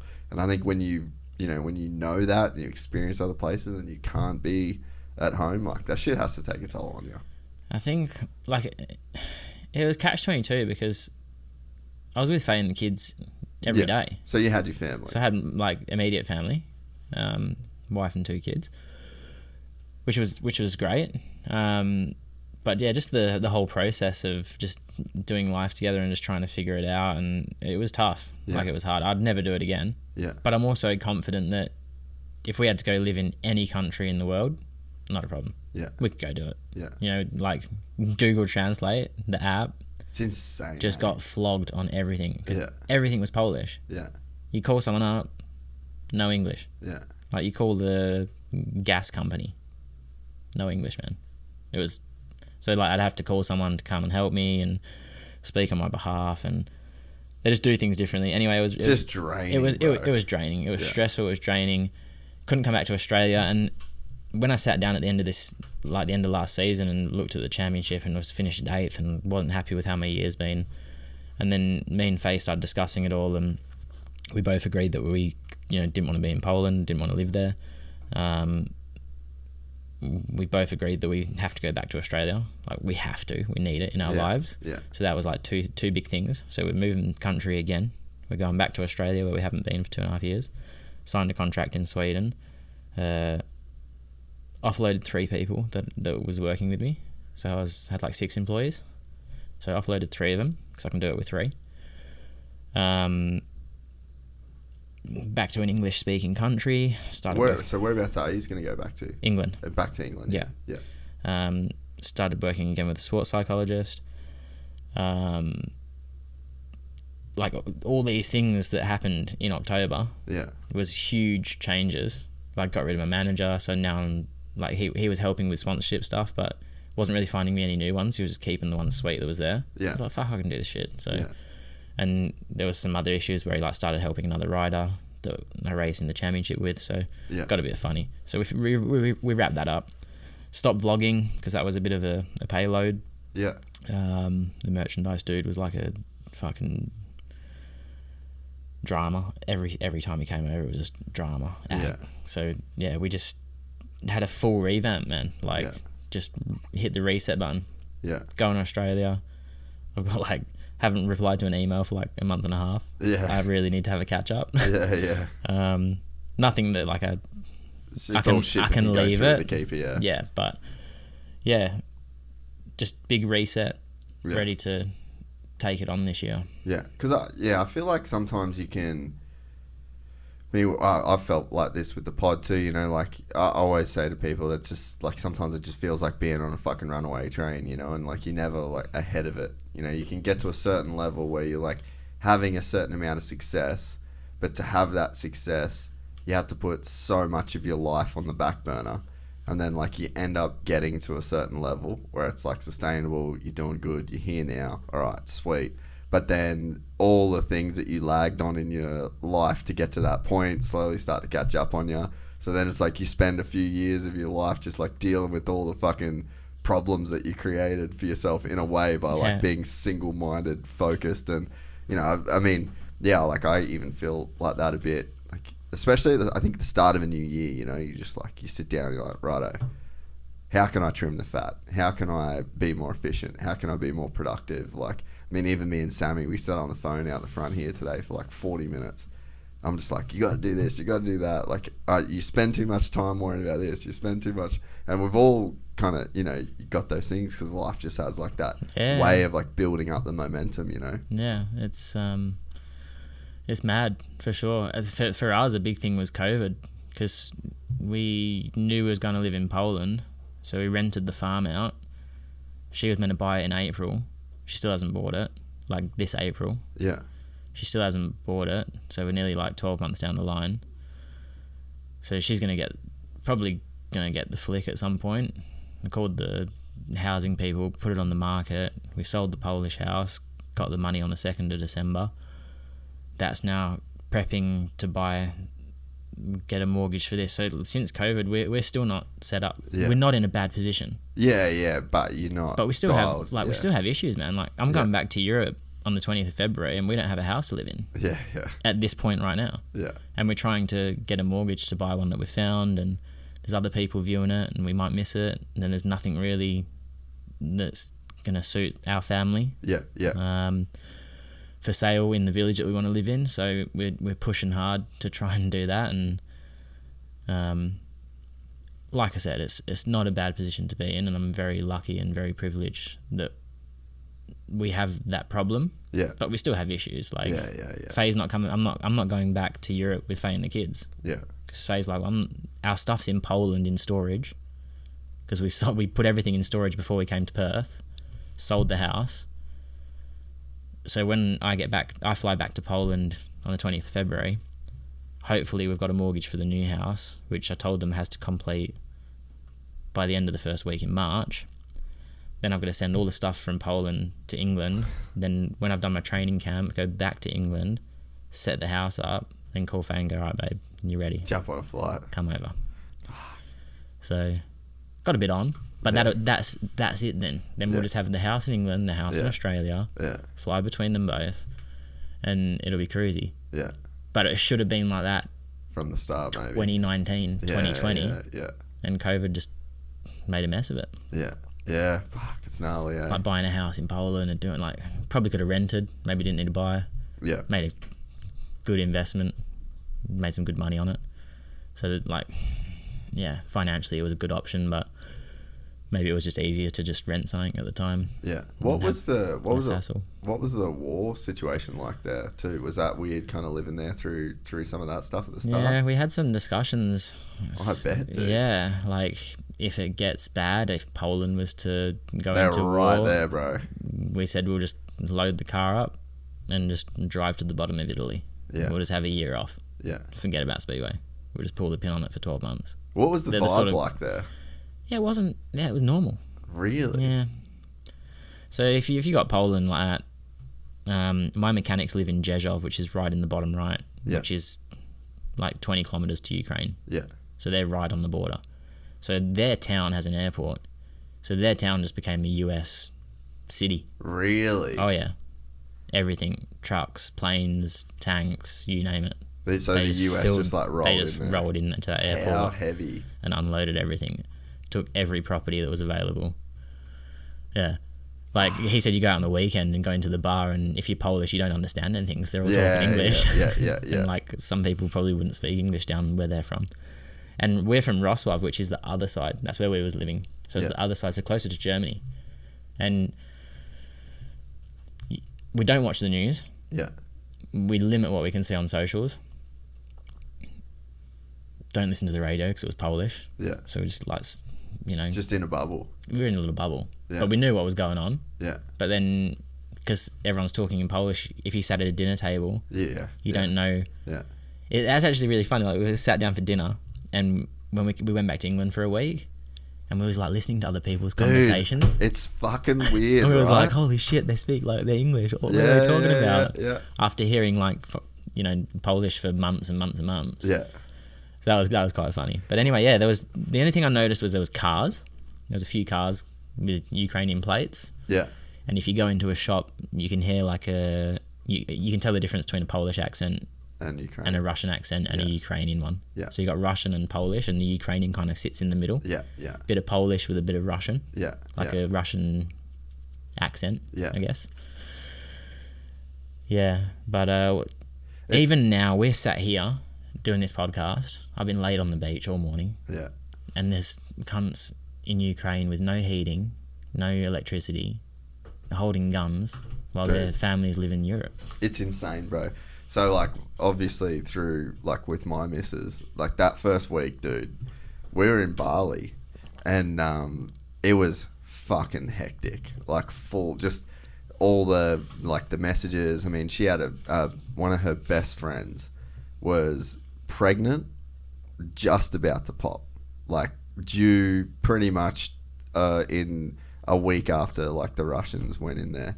And then so she was in she had complications with the baby, so she was in a hospital in Kiev while Kiev was getting bombed, and we're just like, my missus is just sitting in Bali, like supposed to be the nicest, like on this kind of sick deal, and like just the legitimate like stress and anxiety, like she was fucked, dude, for like probably 2 weeks, and I felt useless, like I couldn't understand any of the conversations that were going on, like all I could see was like the raw emotion on like her side, talking to her mum, and like fuck, I was just like, bro, we're so blessed. Yeah, man. Like that's just dumb luck that we're not them, and they've just been living like that for fucking Months. ages, like nearly almost a year, dude. It was February when that shit went down. Wow.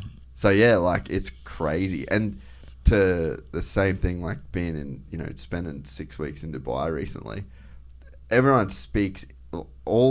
can speak English there, but there's the workforce, like the general workforce in Dubai is like immigrants. So you're hearing like Indian, Pakistani, like you're hearing like Thai, you're hearing all these Full different mixture. Yeah. And I remember just sitting for like 6 weeks basically, because I was there by myself, just listening to me and my own thoughts for 6 weeks in like every other fucking language. It's a trip when you're living in that. And then you come back here and you sit down in a restaurant and you and hear you people just overhear talking. everything. Like, You're just like, fuck it, you're right. Like, settle down. Like, speak it's up, weird, bro. eh? Yeah. Oh, man. But no, that would have been crazy living there through that time, dude. Yeah, it was, we just had that conversation of if it happened, what would we do? And Yeah. the thing was to just load the car up and drive to the bottom of Italy, and it's kind of like the furthest point south you can get. Yeah. Or bottom of Spain. That's crazy that the US were just like buying shit up right Yeah, on it the border. just took over. Jezhov it's called. That's so gnarly, dude, eh? I don't know what the population of it would be now, but I'd tell you to Google it, but it's a fucker of a thing to spell. Yeah, you wouldn't be able to spell it. It's Jezhov, but it's like RZESO. Yeah, no. And it's like, yeah, fuck that. Stick to English. Yeah, that's a whole rabbit hole. I can in actually itself. like speak Polish. I can get by. What's the is it like based off Russian at all, or is it a different language completely? Nah, different language. Okay. Russians can understand Polish. Yeah, yeah. Polish can't understand Russians. Yeah, okay. So like with all that war stuff, so like Speedway was the only sport that, or I think the only sport in Europe that banned Russians. Oh, really? Yeah. So the Russians got kicked out of the Grand Prix. Was there many Russians that did it? Okay. The current world champion got spat. No shit. Yep. How do you feel about that? I mean, it's better for you. It's politics. Don't even want to get involved in it. Yeah, fair. Sad because I like the dudes. Yeah. Also it is understand. a bummer, eh? Yeah. And whenever like you watch UFC and Yeah. and you know all the other sports that are just continuing to go about their business. Well, Bob Rashev, the motocross rider, he got fucking axed. He couldn't do the World Motocross Championship. Yeah, right. Maybe it was a thing with FIM then. It's a crazy thing though, because I mean, and again, like seeing the position that my missus was in, like there was probably like 5 months where like she couldn't. Well, she still everything's just gone. Like all of her Russian accounts, Russian Spotify, Google, gone. Yep. Literally until she could figure out a new solution. I literally was just like having to give her money every single week because there's physically no way. Yep. All of her books, all like her iBooks on her phone, gone. Everything, dude. Yeah. And I'm like, I get it in the one sense of you need to put like sanctions and all that sort of shit, but like it doesn't really affect Vladimir Putin. Like I'm pretty sure if he wanted to watch Spotify or fucking watch YouTube, like he's got it figured out. Or use a PayPal, you know. There's another kid that I race with. His name is Gleb Chuganov, and him and his missus both also live in Rostov now. And 3 years ago, or maybe 2 years ago, he changed nationality for Polish. Yeah. So he got a Polish wife and got a Polish passport and rides as a Pole. And he was the first one to do it because he had enough of the Russian Federation. He was like, "Fuck you!" But the other guys didn't do it. But then they tried to do it when the war started. No, that's no good. But because of the way the Polish are, Gleb got he got like not booed, they whistle in Poland. Instead of booing, they whistle. Really? Yeah, so they'd call his name out and they'd just be going the whole stadium. Like, yeah, I felt sorry for him a lot of the time. It was hard for him. I don't think people... And he was the same, like him and his missus. Yeah. No access to any of their stuff. Yeah. Netflix, nothing. Well, I don't think people understand too, like, if you've got a Russian passport, you can't go anywhere. Like, there's just no... You can't go to Australia. You can't go to the US. You can't go to England. Like, you can go to Dubai. You can go to Dubai. You can go to Bali. So he was telling me the queues at the airports. Massive, bro. And it was like 10 grand a ticket. Yeah. Like $20,000 a ticket. Yeah. To go to Dubai. Yeah. Well, we went to like that Bali trip. It was sick because I was at Bali MMA for like 6 weeks. We just trained literally every single day. It was fucking unbelievable. Like, it was so sick to just go back to training every day because I haven't been able to do that for a long time. But yeah, Dude, we should grapple. Yeah. Let's move the table out of the way. How much jiu-jitsu have you done? None. Oh, okay. When I'm pissed. Yeah. I got my black belt in Taekwondo, but that's probably like the one martial art form that is completely useless. Yeah. Well, I did Taekwondo when I was a kid until I was like 15. I front kicked a dude once. Just fully fucked him up. I guess a front kick will work. Yeah, it was so fun. They were like, I think we were in like year 12 or something like that. And then we had this gym class. So we went from the school to the gym at like the last period. So then we did our workout and we had the PE teacher like that. And they had a fucking boxing ring. So then these kids, like, they were like the cool fucking bully kids at the school. So they'd like bring gloves and they like made me get in the boxing ring with this dude.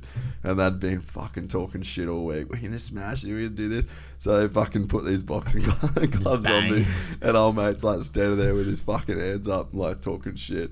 And he just like pretty much like charged at me and I just fucking front kicked this dude right in the sternum. They're like, it's fucking boxing. I was like, I didn't agree to shit. Yeah, exactly. I'm like, I'm getting out of here. These are the fuckwits. Yeah, so, but you're right, a Taekwondo black belt is probably one of the more useless ones. But you don't like Muay Thai and shit, right?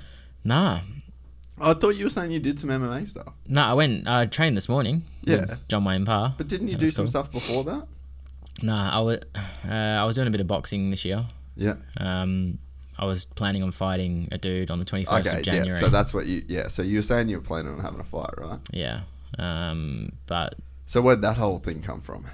That whole thing came from watching Jake Paul. Yeah, okay. And going, I can fucking do that. Yeah. So I found a venue, pay-per-view, lights, security, basically did all the groundwork, got the contracts done, sent it to the dude that I raced in the championship with. Yeah. Said, let's box.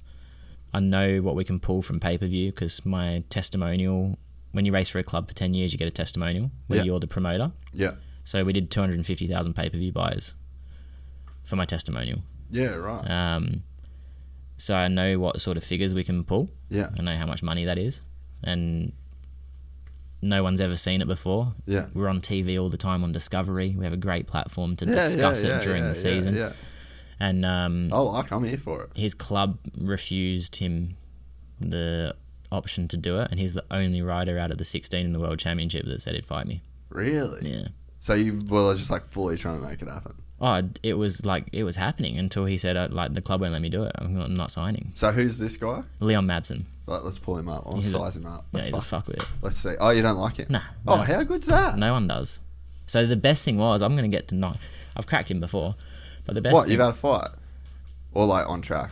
No, like he ran my mate up the fence. So this is him? That's him at the bottom there. Oh no. So this is a guy. Yeah. Let's go. We're about the same height, same size, Yeah. same weight. And so like he doesn't like you, you don't like him. We've got history. Yeah. Yeah. Alright, I like it. I belted him once. So how did that go? What was the deal there? Oh, he ran my mate. We was at his track in Poland, and he ran my teammate Janowski up, and then they like had a word with each other, and he like tried to run into Marchek.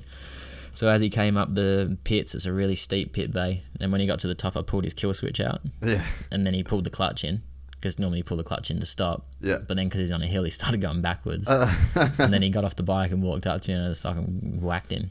That's unreal. And then the track staff was like, stop it. Yeah. And then I haven't really spoke to him much, and then I just mentioned it, and he was like, oh, I've always wanted to like do boxing, that'd be cool. Yeah. And then I had everything planned. Halle Strelezia, Klitschko's fought there. Yeah. They done not UFC, KSW. They had a KSW event there. Yeah. Yeah, it was all set, man. And then his club. So when we signed the club contract, they own us. Really? When we sign a Polish contract, they own us. Yeah. They pretty much have full access. Not that they do it, but they have full access to all our social media. We have to, if we get a new sponsor, we have to run it by the club. Really? In the World Championships, it's completely separate. But if it can't clash with the Polish sponsor and all that shit. So his boss just went, no, you're not doing it, and that was it. It was over. It took me 4.5 months to prepare everything. And it was over have in it like one email. Yeah, but you'd still I could come back to it. Yeah, you'd have it like there, yeah. I could come back to it. That's pretty. So did you start training for it? Yeah. Oh, and how did that go? Yeah, it was alright. I've done all the basics. I can do my footwork. I can get in and out and land some bombs. Yeah. But I would have sparked him and got paid a shit ton of money for it. So I was keen. Yeah. Keen. Add him to my highlight reel. Yeah, But dude. anyway. So what nationality is he? He's Danish. Danish, dude. Okay. And I'm talking to him, going like, okay, you got Danish supporters. I've got British fans. We Both race in got Polish Poland fans. at the top level. Yeah. He lives in Poland. I was living in Poland. Like we're more known in Poland than we are in the countries we're from. Yeah. And then I was like, then there's Australian fans. Then we've got TV and like all these avenues where we could just promote it. Oh, and you've got a whole year's worth of racing where you could fuck with each other and Exactly. different press conferences. Build it up and it would have been sick. I've still got them in my diary, like the dates, like weigh in and all this stuff. It's all still in my calendar. That's awesome. Yeah, but it's not happening, so it's not. I actually reached out to John Wayne Parr to get Jazz to fight on the card. Oh yeah. Dude, she's a legend, eh? She's doing good, man. Yeah, real good, man. She's ripping in. It's good. I was there this morning and I said to John, I was like, man, this is a cool setup you've got. Yeah. The whole family was there. Yeah. Jazz, Jesse, John, his missus, the youngest. I saw. The youngest is messing around with nunchucks. Yeah. I think that the two youngest ones are super into jiu-jitsu as well. Jesse's a beast, man. Which one's Jesse? The boy, right? Yeah. He's like real good at jiu-jitsu. Fuck yeah, he is. Yeah. He's real good. Yeah. He's gonna. I said to John, I went probably a year ago when I saw one of his fights. I was like, dude, hit Dana up now. Yeah. Like, get the groundwork in. Yeah. because he'll be good. I'd say that's pretty easy phone calls for John Wayne Parr to make. Yeah, he actually gets a few mentions on Joe's podcast, hey? Yeah. Joe Rogan. Well, dude, Constantly, he just gets brought up a lot. He's a legit fucking G. I need to get him on here, dude, actually. Do it. He's been in here before. He's went on another, someone else's podcast, but they use the studio. Okay. And, I just never followed it up. I just feel like with him, his story's so epic. Oh, man. But it's just been told. There's so many people that have kind of told it, but it'd still be cool to do it. Yeah, but I don't know. Maybe try to tell it from a completely different angle that no one's thought about. Yeah. And go in from just to try to get a different vibe. Yeah. Take him into different parts of it. Yeah. That haven't been spoke about. Yeah. Because I'm sure there's a lot that I talk about, for instance, when you're introducing the sport and explaining how we do it and all that sort of stuff. I've told that to a lot of people. Yeah. But when you start telling them about the life I used to live when I was younger, getting in trouble with the police all the time, partying, going on weekend benders and all that sort of stuff, they start to go, oh, okay, didn't know that. Yeah. Which we kind of touched on before a little bit. Yeah. I'm going to Bali next week. Yeah, that'll be good. Yeah. Fucking, I do like Bali. Bali's great. Oh yeah, before we talk about Bali, Jazz is doing really good too. I see her running, she'll literally run pretty much the timing. I'm coming to work and she's fucking running down because Boone Shoe's super close. Yeah. To here, but yeah, pretty awesome what he's built. But he's just a very, very well respected dude, and that's a guy that you think about just miles he would have put on his fucking knees and his hips and his just a simple, no Conor McGregor, no VO2 max, no fucking tubes down your nose, none of the techie sports science stuff. He's old just school. Kicking fucking palm trees and doing road miles and just doing rounds in the gym, that's a life dedicated to that craft. Must have been taxing doing all them years in Thailand. Well, how old is he now? I mean, he's 40 something. I don't know. I think his first professional fight, I asked him today, I can't remember if he said 92 or 94. Yeah, it was when you were born, pretty much. Yeah, I would have been 4. Yeah. If it was 94, I was 4. Yeah. What year was you born? 88. Yeah, so I'm a couple years older. I feel like I was a good generation. Yeah. You was 80s, so I don't know. I feel like 90s was dude, the start of shit getting weird, phones and things. But you kind of was at that level where you're a bit old school as well. Yeah. So I'm very much how my dad brought me up. Yeah. Old school. Yeah. Your handshakes, contract. Yeah. All that sort of shit. Yeah. That's how I was brought up, and I feel the kids now, if you tried to explain to a 15-year-old now that if you shake someone's hand, that's a binding contract, they'd be like, we shake hands every day, Dad. Yeah. You know what I mean? No, dude, I agree. I mean, I think the phone thing is just crazy. How old would you have been when you got Instagram? Oh, I was 12. 12. Hectic. I didn't have my first phone, I think I was 15. Yeah, I was 16. Nokia 3210. Yeah, same shit. Yeah. And you had Instagram at 12. Yeah. I remember the only thing that you would use a text message for was a joke. Do you remember that? I just called everyone. Yeah. And play Snake. Yeah. I'd make calls, you'd get jokes. No one would text for anything other than a joke. And then, you just get a call, but you'd be stressed on your minutes. So you wouldn't be having proper chats, Did you have 1-800 reverse here? Yeah, on the East Coast? Yeah. I did that. I remember before I had my phone, I called 1-800 reverse my mum and got home and she was like, don't you ever fucking do that again. Just be home on time. Yeah. It'll cost us a fortune. Yeah. Yeah, no, and I think we had good house parties. Hell yeah. I mean, I think that that generation after us, even my brother, he was only 2, my brother's your age. And so he was just a couple years younger than me, but they just didn't have good house parties like we had. Even it was we were right on the edge. We had good house parties. I'm sure Perth was probably Perth would be a little bit darrow. Yeah. Probably just a couple years behind what everyone else was doing. Yeah, I remember there's Burns Beach was getting built up. It was all shacks originally. Yeah. And it was kind of secluded on its own. And then they built all that area up, and when they was building the houses, like we used to go to houses that were nearly finished, generators, DJ, speakers, like full house party. And because you've got like 50 houses all being built, you'd be there all night. Yeah. No one cared. Yeah. No one could hear you. Yeah. Because there was nothing there. There was one time where we went all night, and like the builders were rocking up in the morning, and we're just going ham in this house. Like no one ever damaged anything. We just went there to get twisted and listen to beats, you know. We had some crazy parties. We used to do the full like bush doof thing. So like every weekend, like literally every Thursday, Friday, Saturday, Sunday night, there was like, because we're in Kansas, like all rainforest and waterfalls and all that sort of shit.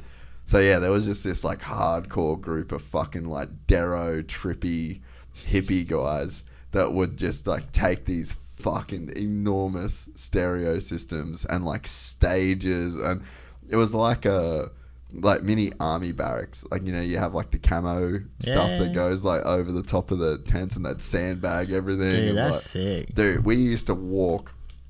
There was no phone service out there, so you couldn't get a cab. So there'd be no cabs like going in and out. You had to walk, and you had to know where it was.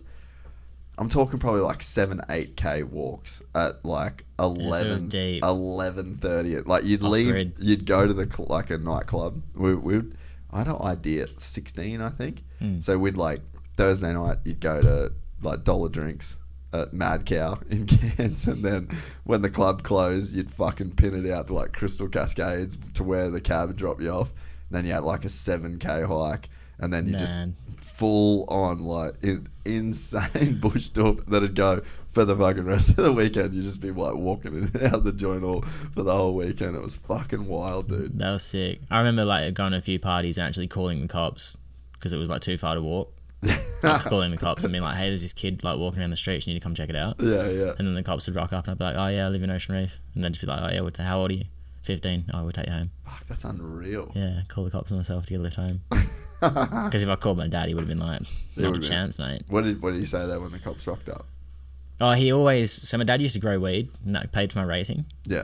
So I had like 4 plants in the shed.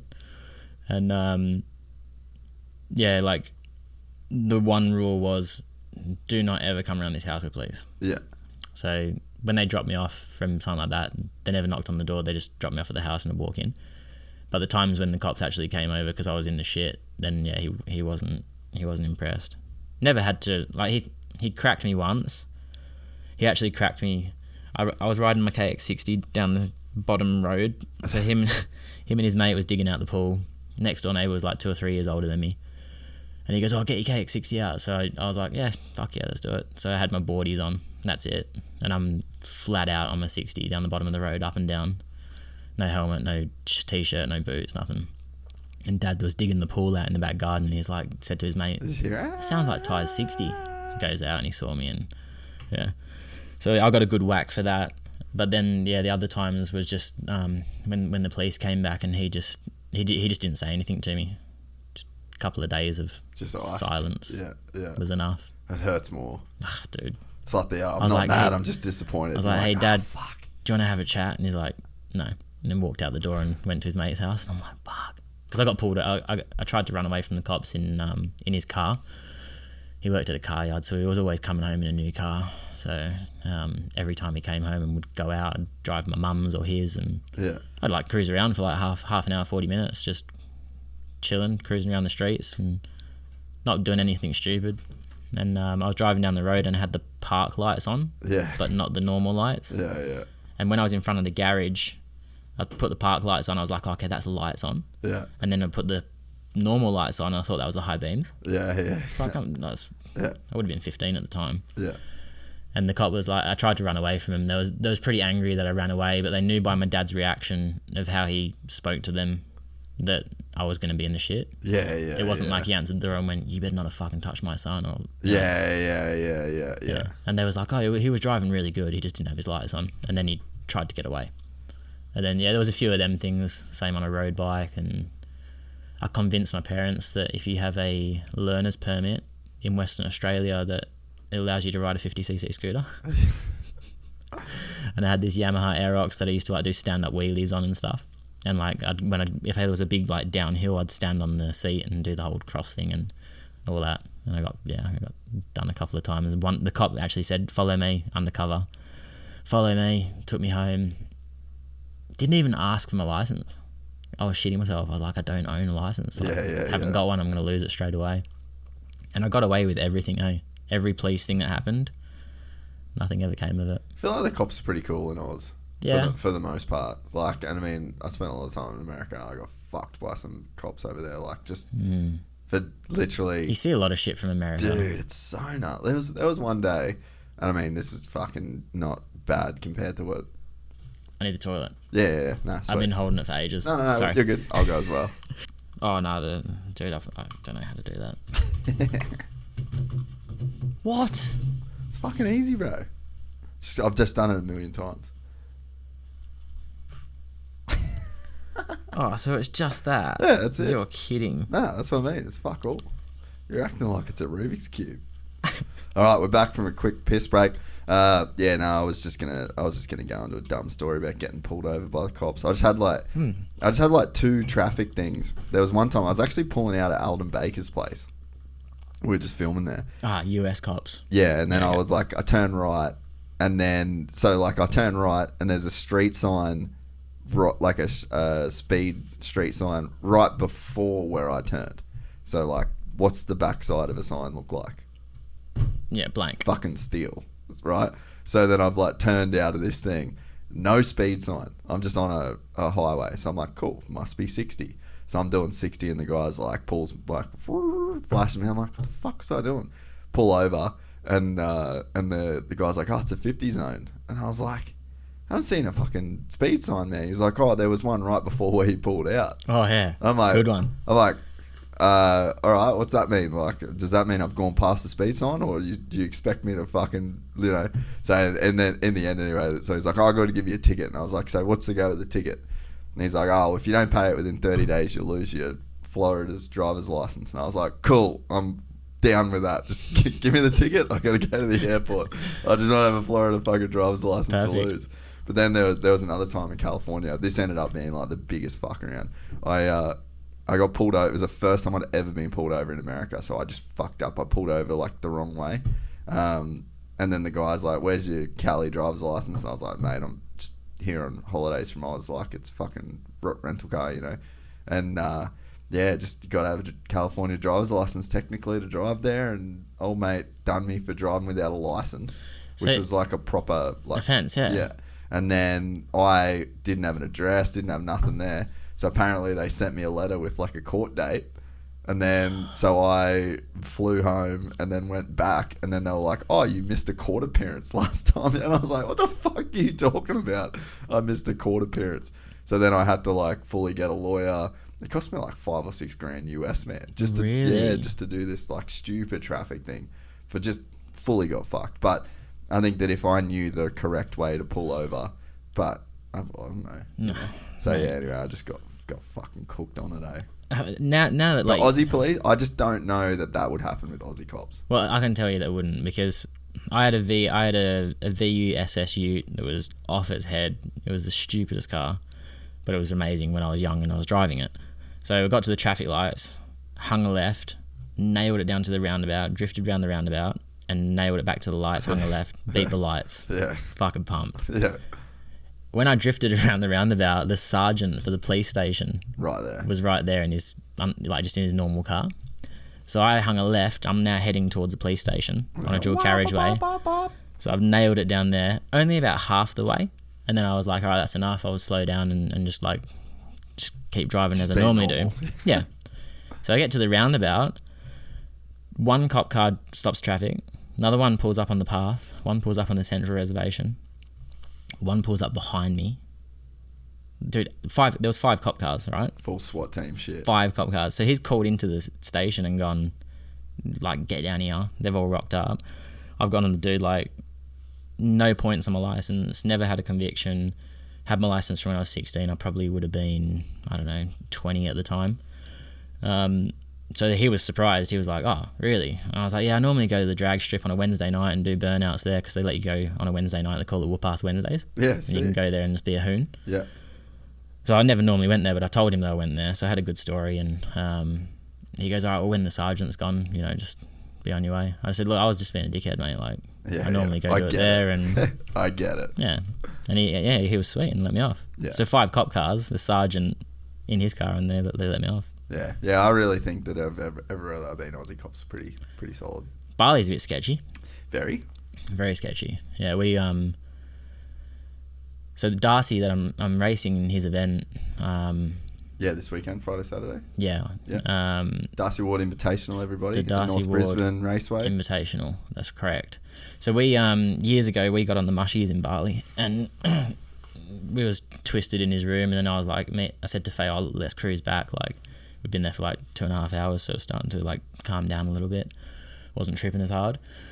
And I said, "Oh, let's just get on the scooter and we'll just cruise back." So I went on the main road because it was like the easiest. Then we got pulled up by like 2 of the seediest cops, phasing and bathers. I'm in my boardies. On mushies. It's just like slowly starting to come down, So but was still tripping. It still sucks. And that was like they're saying, "Give us money," and I'm like, "Fuck, I haven't got anything." Like, Faye's like turning her bathes inside out. She's got nothing in her bra, and it was a bit sketchy. Yeah. And they said next time just carry more money. Yeah. And they let me ride home. Dude. But they pulled us in the darkest spot, no lights, no shops, nothing. And I was thinking, this is so sketch. Dude, it does suck when you're in those places. Like when I was there in the start of the year, I just went to training one morning. I was by myself. They got me for parking too far forward at a traffic light. So like when you pulled over the line. Yeah. And that's all it was. And then so I pulled over. It was like 150 or I think it was like 150 Aussie. Like, it's fuck all. 150 rupiah. Nah, it was 150 Aussie. Okay. And I was pretty dead. It was like, fuck, yeah, it was a lot of Bali money. Mm. But, and it was just one of those things too where I was like, I just can't, what can I do? Like, I could fuck both these dudes up right now. But like, you can't do that. Nah. Like, Especially there, man. Nah, dude. And if you started grappling with a cop in Bali. I know some shit that's gone down in Bali too with people, and that's just like there's some places you go and you just don't fuck with it. You know, like Aussie you can be absolutely cooked around a cop, or they can get you with shit on you, and like you'll be pretty sweet. Like, don't do it. It's fucking follow the laws in your country. Yeah. But there's some places, man, where you just can't fuck with it. And like, I know people that have gone there, tried to be the man, and got fucked. And it's so scary to watch, man. And you like, see even on the news, like every now and then there's a story about something. Like, remember that guy that had he had a bag of white powder. Yeah. And no one knows what it was, but like he got like locked up. Yeah. And was like interviewed back home crying like, "Help me!" Like. Dude, yeah, I've just had some like heavy shit go down. Like I fucking feel terrible for the guy, but like, what? Well, there's a guy I know, and I met him over there, and he was doing the wrong thing, and he got caught with like a lot of the wrong thing, and now he's fucked. Yeah, you right. know? And it was So there's some places you go, you just can't fuck with it. Nah, that's it. And that's one of those. Hey, those places. You know what happened at Hillary's Boat Harbour? It's just down the road from us. Where's that? In Perth. Yeah. So like north of Fremantle. Yeah. It's probably so from Scarborough you'd go north. Yeah. It's actually not that far. If you were stood at Scarborough, you would have seen Hillary's Boat Harbour. Yeah. Yeah. Just up the coast. Anyway, they pulled a ton of cocaine off a boat, and Hillary's Boat Harbour is like it's a nice coastal area. It's not even like the rich part of Perth. It's just like normal price range. Yeah. And it wasn't even on the news, man. The only reason I know is because I went to Roto with my mate, and we went on his boat, and we were staying on the cray boat, and his mate's cray boat, we set the swags up on the deck. Yeah, sick. And his mate's cray boat is on the same dock where the cops got the boat with a ton of cocaine on it. That's a ton of cocaine. It's a ton of cocaine. And you don't normally hear about stuff like that. No. But they didn't even put it on the news. I was Really? quite surprised. Yeah, it's crazy, man. But even like my uncles were cops through like the Northern Territory and Cape York. That was like crazy. I remember going up there as a kid, and there was a time we went up there, and the fucking the prison cell, like in the watch house, had no people in it. Just a fuck ton of guns. Just like crazy guns. Like rocket launchers and grenade, and it was just shit that they fucking got on a boat. Like someone trying to come like Indonesia, Torres Strait Islands, like Bamaga, and you're just like, what the fuck? And then you get some dude driving a Land Cruiser with a trailer and just up and back. Like, people aren't looking for fucking trailers full of guns that, coming out of Pompeii. It was funny because the guy got someone said something to the people, like the yachting club. Yeah. Because this boat was parked and a guy rocked up on the jetty and was asking how to get out of the boat harbour. The dude didn't even know how to get out of the boat. Like, do your research. Yeah. If you're going to be driving a ton of cocaine on a boat, do your fucking research, man. 100%. Don't go asking like fucking 65-year-old was like, hey, how do you get out of this place? I'm just gonna drive that boat out here somewhere. Dude, that's insane. There was a famous story. It was down. I'm pretty sure they were like down in Sydney. There was like this big scandal with the North Korean government. There was this North Korean shipping boat that basically was just like off of Sydney, and they had all of this heroin on this fucking North Korean boat. And then anyway, there was like some big time investigation that was going on by the Aussie feds and like border control. Anyway, they ended up pretty much catching them. They found like there was dead bodies on the fucking beach, and the people that the captain and the crew, like the main crew on the boat, there was like photos of Kim Jong-un everywhere. And then apparently they were saying that this is like a kind of the first, this was years ago now, but it was like the first piece of the puzzle in like this giant North Korean like heroin shipping run that was literally run by North Korea. I feel like I watched something on Vice probably, maybe like a couple of weeks ago. Okay. Because I like get in these YouTube holes as you do. Yeah. And I ended up watching something about and how this massive shipping company was smuggling drugs, but it wasn't actually the shipping company, but it was the people that was working inside the company. It just come out on Vice recently, or it would come out on. I think I've seen the video. Yeah, so they're basically saying that like the companies now that run like the biggest global shipping containers, the cartels are so deep in these companies now that they're like literally controlling the hiring process. And they were saying something about like if like when that whole shipping container comes in, they can't physically check every single container because there's a shit ton of containers on them ships. There's no way. So they're happy to lose 4 or 5 ton because they're getting in an extra 500. Yeah. Do you know what I mean? Yeah. And it's like, it's pretty crazy. Like, type in just Google like drug cartel what would you like? How did we end up having a full blown discussion about like drug cartels and stuff? Not mad at it. Have you watched the Netflix series like the Escobar dude? Nah. Narcos. I just don't watch TV much. Like nah. Fuck. What would it be? Like just shipping. Fuck. What was like? What do you call cargo ship? Maybe. Yeah, cargo ship. Type in like drug cartels, cargo ship. It's one of the pretty big like companies, hey? Yeah, it's like one of the biggest ones. There was like a full and yeah, there you go. How a Balkan drug cartel infiltrated global. Don't play the music, but yeah, like this is MSC. That's it. This is the one you're watching. That's what I watched. Yeah. I haven't watched this one yet. Yeah, I just saw this come up and I like went to fucking click into it the other day, but I listened to a full podcast deal on like this North Korean boat that came in, and it was just so gnarly, like, and then they ended up just like sending him back to North Korea. And I'm like, what can you do? We have a really nice Korean restaurant at Whitford City Shopping Centre. It's called Miss Chow's in Perth, yeah. And they have a massive picture of him on the wall. Really? Yep. Dude, that's so crazy. Like, it's as big as that back wall. Like, that's it's bizarre.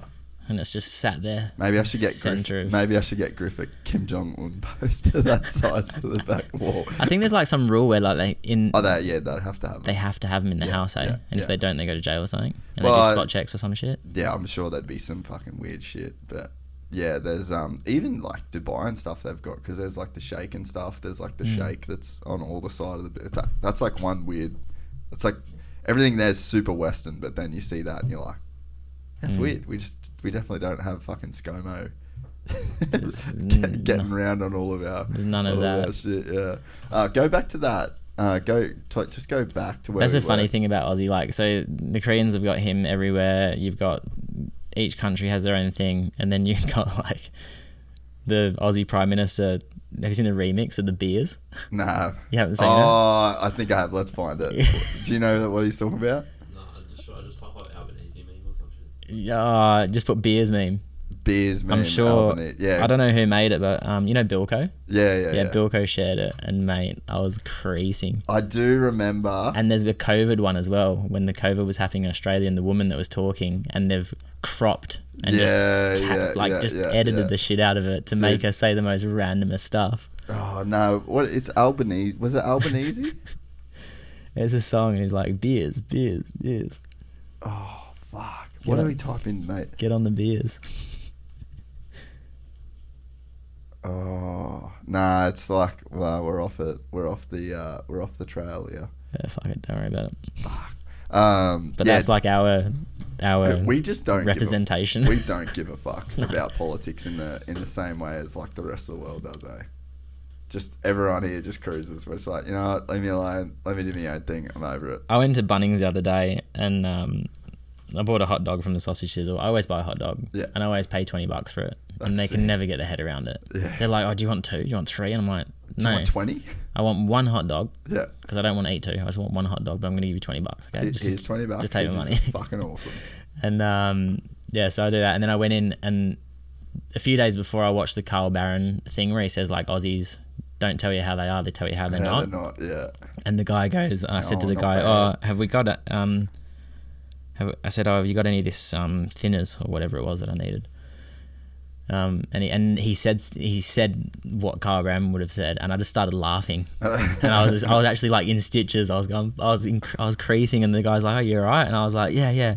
But you told me where it's not. Like, have you seen that Carl Barron thing? So you'll be like, where's the thing? It's not here. Yeah, like it was. I can't remember exactly what he said, but it was along that line, and I just started laughing because I was like, oh my God, it's so true. Dude, that's awesome. Yeah, Aussie humour's fucking rad. Yeah. And that's another thing, like, you know, living away for so long, you just don't realise how much you miss the simple things of just good Aussie humour, down to earth, fucking polite people. Yeah, saying hello, how are ya, like everywhere. Dude.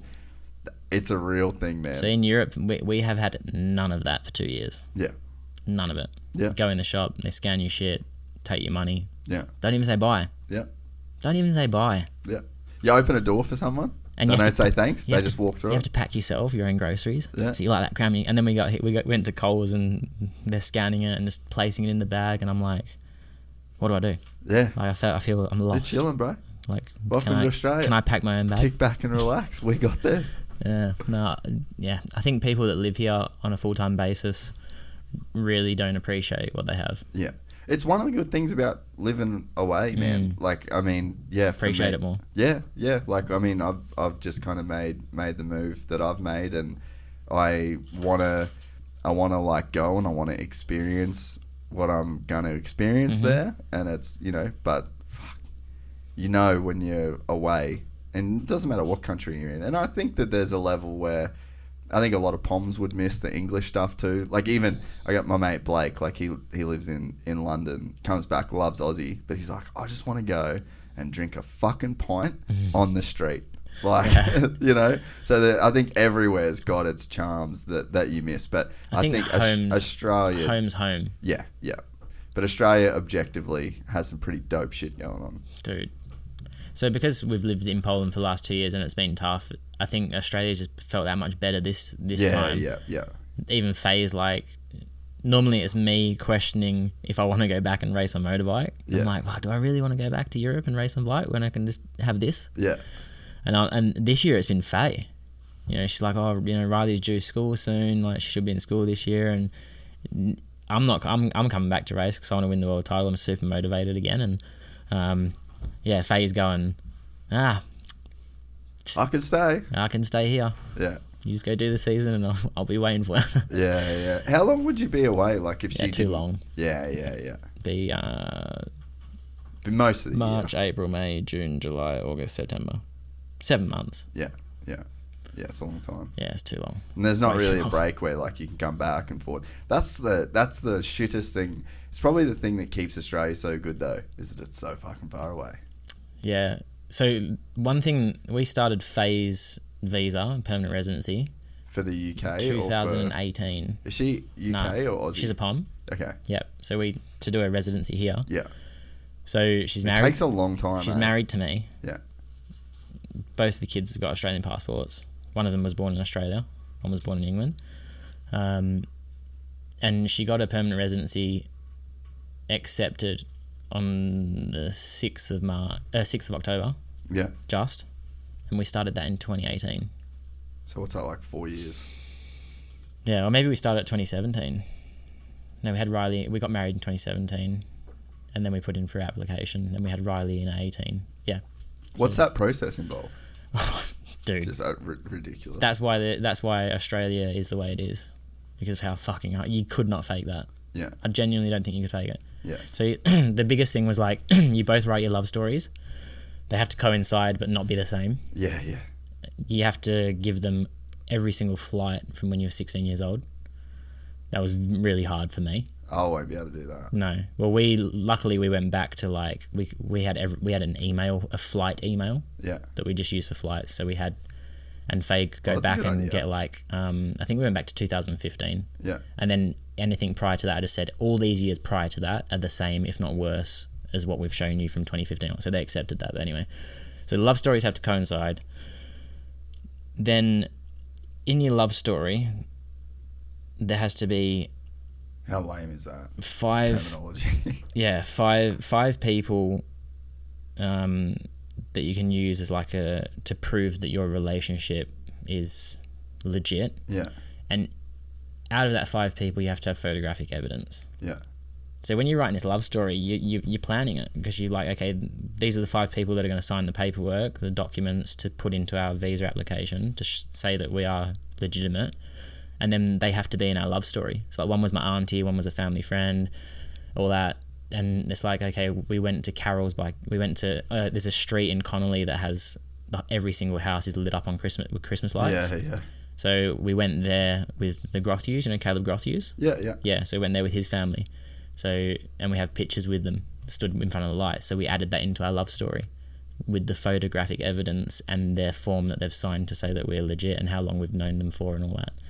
So just building that picture and tying it all in together was hard. And if you didn't live here and didn't have a relationship with somebody and friends, I think it'd be really, really hard to actually fake it. Yeah. Oh, yeah, man. Yeah, 100%. But it goes to, I guess it speaks to, like the population and shit. Like we just don't have nowhere near the amount of people. And it's just like, it's hard to get here. Yeah, but it's hard to move here. Yeah, no, I'm not mad at it. But yeah, you're right. Like it's a fucking gnarly process to go through. Like England's pretty fucked. Yeah. They give everyone everything. Yeah. You can come in and be jobless and homeless and you pretty much get a house and get paid money from the government. Yeah. That's why everyone goes there. Canada's kind of the same too. Yeah, it's crazy, man. It's going to be interesting to see, like, because there has to be a balance, you know? Like, you want to be able to, like, you think about, like, the people in Ukraine that are going to get displaced, you know? Like, there should be an avenue for people to be able to make a better life for themselves if they were not... If they're willing to work. Yeah. And that's where it gets tricky. Yeah. So yeah, it's just like, you know, you and you're really got to be careful even talking about it because you can upset a lot of people. Well, and you want to live in a system where there's like support for the lowest people in society, you know. Yeah. But then there's a balance between fucking open up the floodgates, let everyone do anything, and you know, like you said, you sort of just end up being homeless and jobless and not kind of contributing shit. Like I have a really good work ethic, so I find it hard to like when somebody says they can't get a job. Yeah, I find that there's never been a better time to be employed right now. I find that really hard to accept. So I think there's like most people can turn their hand at anything if they really wanted to. Yeah, and the fact of the matter is they actually don't want to. They're just more than likely probably a little bit lazy. Yeah. I'm trying to be very careful with my words because I could absolutely fucking go to town on them. Yeah, and I know them. I know people that are like that. And I'm like, fuck, man, just sort your shit out. Yeah. Go to work, get a job, buy a house. Just like do whatever you got to do. Yeah. Just go do it. Don't just sit there. I'd be so fucking bored, bro. I That would be my problem. I don't think I could be unemployed. I've pretty much either always had a job or just been like working for myself. I just couldn't think of any other way to go about it. Yeah, same. Like I'm always doing something. Training at the moment. Yeah. I love training. Yeah, like the physical side. Yeah. Like, yeah.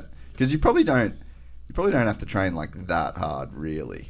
Yeah, I might not look like it, but I put myself. You do look deep, fit. I actually was surprised that you do look pretty fit. Deep in the hurt locker most days. Yeah. What's that look like? So the other day I went out and did a 19k run. I don't do runs. Yeah.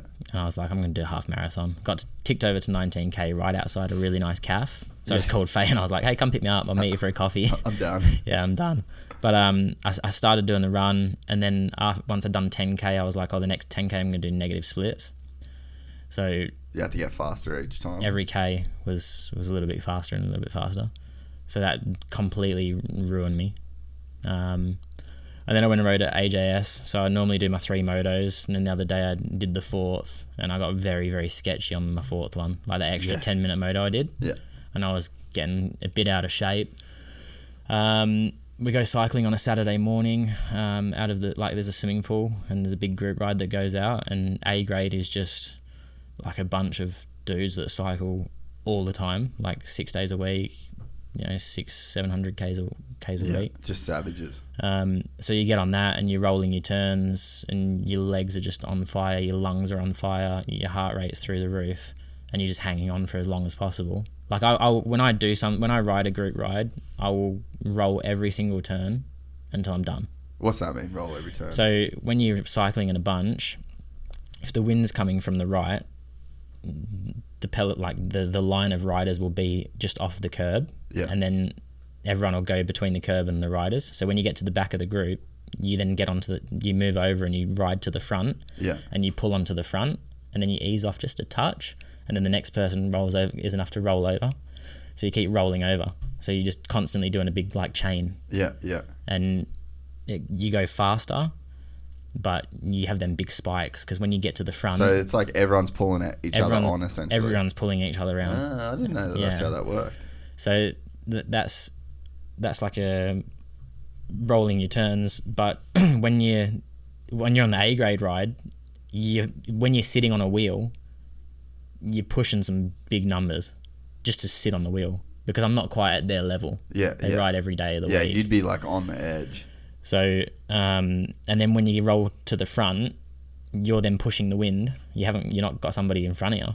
So that last bit from getting to the front and pulling over onto the next person is the really hard part. Yeah. And then when the next person rolls over, you try and recover. So it's like intervals almost. It's hard intervals. Yeah. And like lactic acid build up in your legs, and I get to the point where I just get shot out the back and they just disappear. Yeah, and you're like, right, boys, see you next week. Yeah, then I'll do the full ride, but I just blow myself to pieces. Yeah. And I like the feeling of being in that hurt locker. Yeah. There's just something about it that just feels great. Just knowing that I've literally pushed myself to the limit where I've popped, where my legs physically can't push the pedals anymore. Yeah. Do you know why you're into that? Like, have you thought much about why you do it? Because you sort of don't have to do it for your racing, really. No, right? not at all.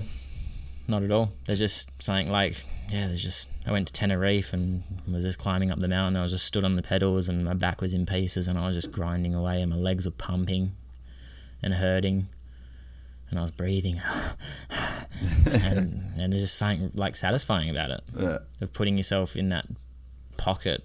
And I that's probably like where the pushing the boundaries thing comes, and like always wanting to do better and be better. Like I did that 19k run, and the next day I did that group ride, and I did my best 20-minute power, and I was like, wow, like how has that happened? Like I'm fatigued from the run, and the group got really small, and there was me and a guy that's really good at time trialing. He does Ironman, Bustleton Ironman every year. And he's a strong dude, and it was just me and him just swapping at the front. Yeah. And there was like 40 guys behind us, and like I was very close to not making it around. Yeah. And did my best 20-minute power, so that then changes all my zones, so now I can push a little bit harder on all my training rides and going and doing like hill repeats on the push bike or sprints or just whatever it is. There's just something nice about hurting in a weird way. I mean, I can kind of relate in the... Like, do you do that when you like grappling? Yeah, like, you just get to the point where you're like absolutely cooked and you cannot physically grab someone anymore, and you're done. You're spent. I think I like there is when you're with a guy that's like, so there's a guy that I used to train with all the time, and his name's Sean, and he's probably about your size, and like he's a black belt, and he's a fucking animal, like just an absolute savage, and I'm like a lot bigger and a lot stronger. So he's a black belt who's better than me, but I'm bigger and stronger. So there's like a level that it doesn't fully negate. Like, he's still better than me. Yeah. But there's like a level that it kind of negates where he can just push me so hard, and there's like parts where I can kind of get out where I probably shouldn't, or I can make something happen where if we were just the same size, it's not even a question. But there's some roles with him where, because he's better than me and he knows what's happening more than I do, he's just pushing me every single, like, he's just a move ahead. He's like preempting what you're going to do. Everything, dude. Yeah. And so I'm in this constant state of just like reacting to every single thing while I'm kind of like, I'm like reacting. So mentally I'm like, I've got this process of reacting to everything that he's doing just to stay neutral. And then there's like this sub process in my brain that's like, okay, how do I break this cycle and get some kind of foothold to where I can like grab and hold on and then start to make progress. So you're like levels behind, but your body's just going. So it's like it's almost like a crazy process to watch your body just do its thing while you're in the back of your head trying to figure out like how to solve. You're like having a game of chess and your body's just the problem. Working. And it's just like you end up just like watching your body like do its thing, and then I don't know. It's like there's some times where I'm not on a guy like him because he's so much better, but then if you get to a state where it's like somebody that I'm better than them, like you just can cruise. Like you can just let your body do its thing, and you almost don't have to do anything, and it becomes such like an outer body experience, and that is just so fucking addictive. But like with those roles with like a guy like Sean, you're just so cooked, bro. And it's only been 6 minutes, but it's just been like this fucking constant barrage of like that trying to stay in the fight, then trying to get some kind of foothold, and then trying to go. Like it's such a cool feeling. So imagine doing that for like 2.5 hours.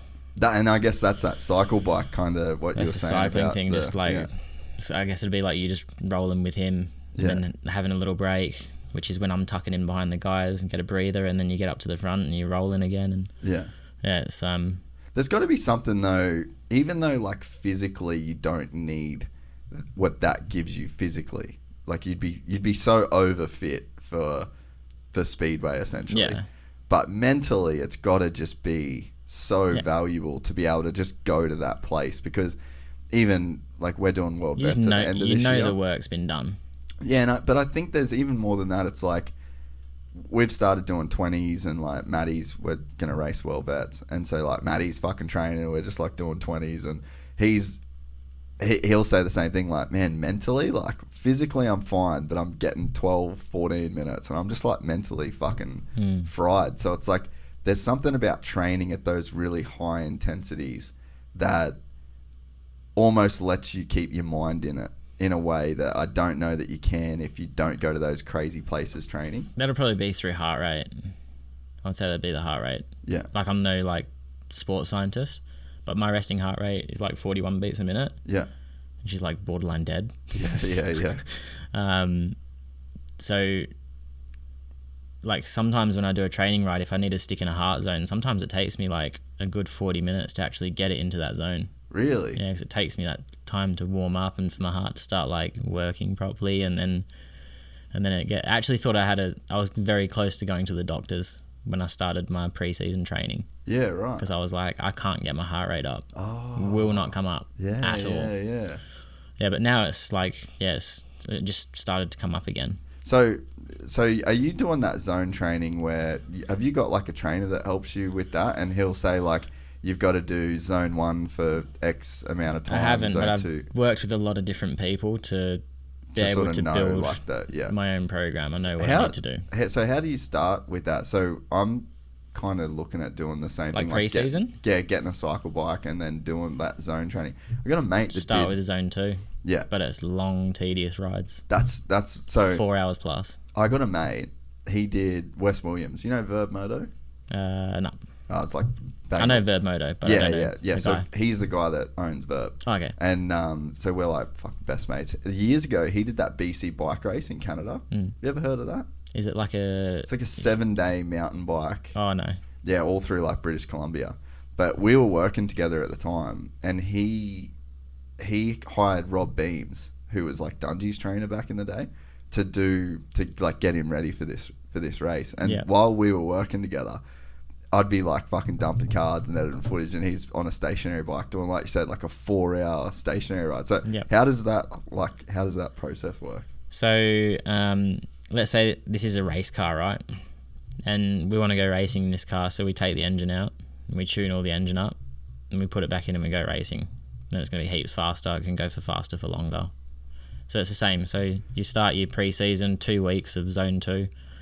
Let's just say, for me, it's like, I don't know, I think 130 to 140 BPM, give or take. So you will sit in that bracket for 5-6 hours. So you have that's hectic. And just go ride. Yeah. So it take me about like 4 hours to do 100k. Yeah. But yeah, just like a nice steady pace, like cruisy, just headphones in. Don't really want to try to do it with other people because their zone 2 might not be like yours. It gets hard to stay together and stay in your zones. And then that's your engine built. So how long do you do that for? How 2 long weeks. Does it take? So just 2 weeks is all you need. Just 2 weeks. Every day? Yeah, every day. Yeah. Just do 2 weeks of, because it's super low intensity on the legs. Yeah. You're soft pedaling. You're just going really slow. Yeah. But it's what you're doing to your body to prepare it. That's your tuning of your engine. Yeah. And then once your engine's tuned, then you can start to hit it a bit harder. And then, so where do you go from there? Anywhere. So like that's the most critical You can stage. focus on power rides where you're going to hold power for a certain amount of time. You can do 1 kilometer efforts, 500 meter efforts, like hill repeats. So I actually had a workout pop up on my Strava, and it was from 3 years ago, and there's a hill close to our house called Resolute. It's called Resolute Way. Yeah. It's from like the coast road up to like a set of shops, and I did 20 repeats on it. And then I looked on the thing, and it's like I did 2 at 190 power. So I just held 190 for one repeat, and then came down and rode up again at 190. Then the next one was 200. Yeah. Next one was 200, 210, 210, and I just got harder and harder. So the cadence was going slower, and it started to become like strength work. Yeah. Like strength endurance, because it's getting real tough, and you have to be seated. You can't stand up. There's just so many different ways. That's cool, though. But find a group ride. If you want to cycle, find a group ride and just go smash yourself every week. Yeah. Just hang on for dear life. Yeah. Always ride with someone better. Yeah. Yeah, because I've like legit never been like proper fit. Like I've definitely got. There's a point like a couple of years ago when I was like really doing. I did like pretty much every jiu-jitsu comp that I could do, and I got like super fit for that sport specifically. But it's fairly easy to get fit enough for like a bunch of 5-minute rounds, and then if you're finishing people in like under a minute, then you don't really need to be that fit. But yeah, for moto, like you just can't get around that, like you can't win a race in 1 lap by fucking throwing a heater. I watched all like McGregor's fights, and he hasn't got a gas tank. No. And I'm sat there going, I'm sat there watching, going, this dude just needs to go ride a push bike. Yeah. For 2 or 3 weeks. So it's a crazy difference, eh? Like you can notice a massive difference in just 2 weeks doing that. Or it's like then you've probably got to because do I have the work. because I have a base. Yeah, yeah. But you still have to do the work after. Yeah, yeah. It's like, you're not just going to ride for 2 weeks and be fit. Yeah. But it's just that preparation and everything. So if you do 2 hours, that's just like a waste of time. It takes 2 hours before your body starts to make them changes Yeah, right. of the endurance. Do you know what the changes are that happen physiologically? No. Yeah, okay.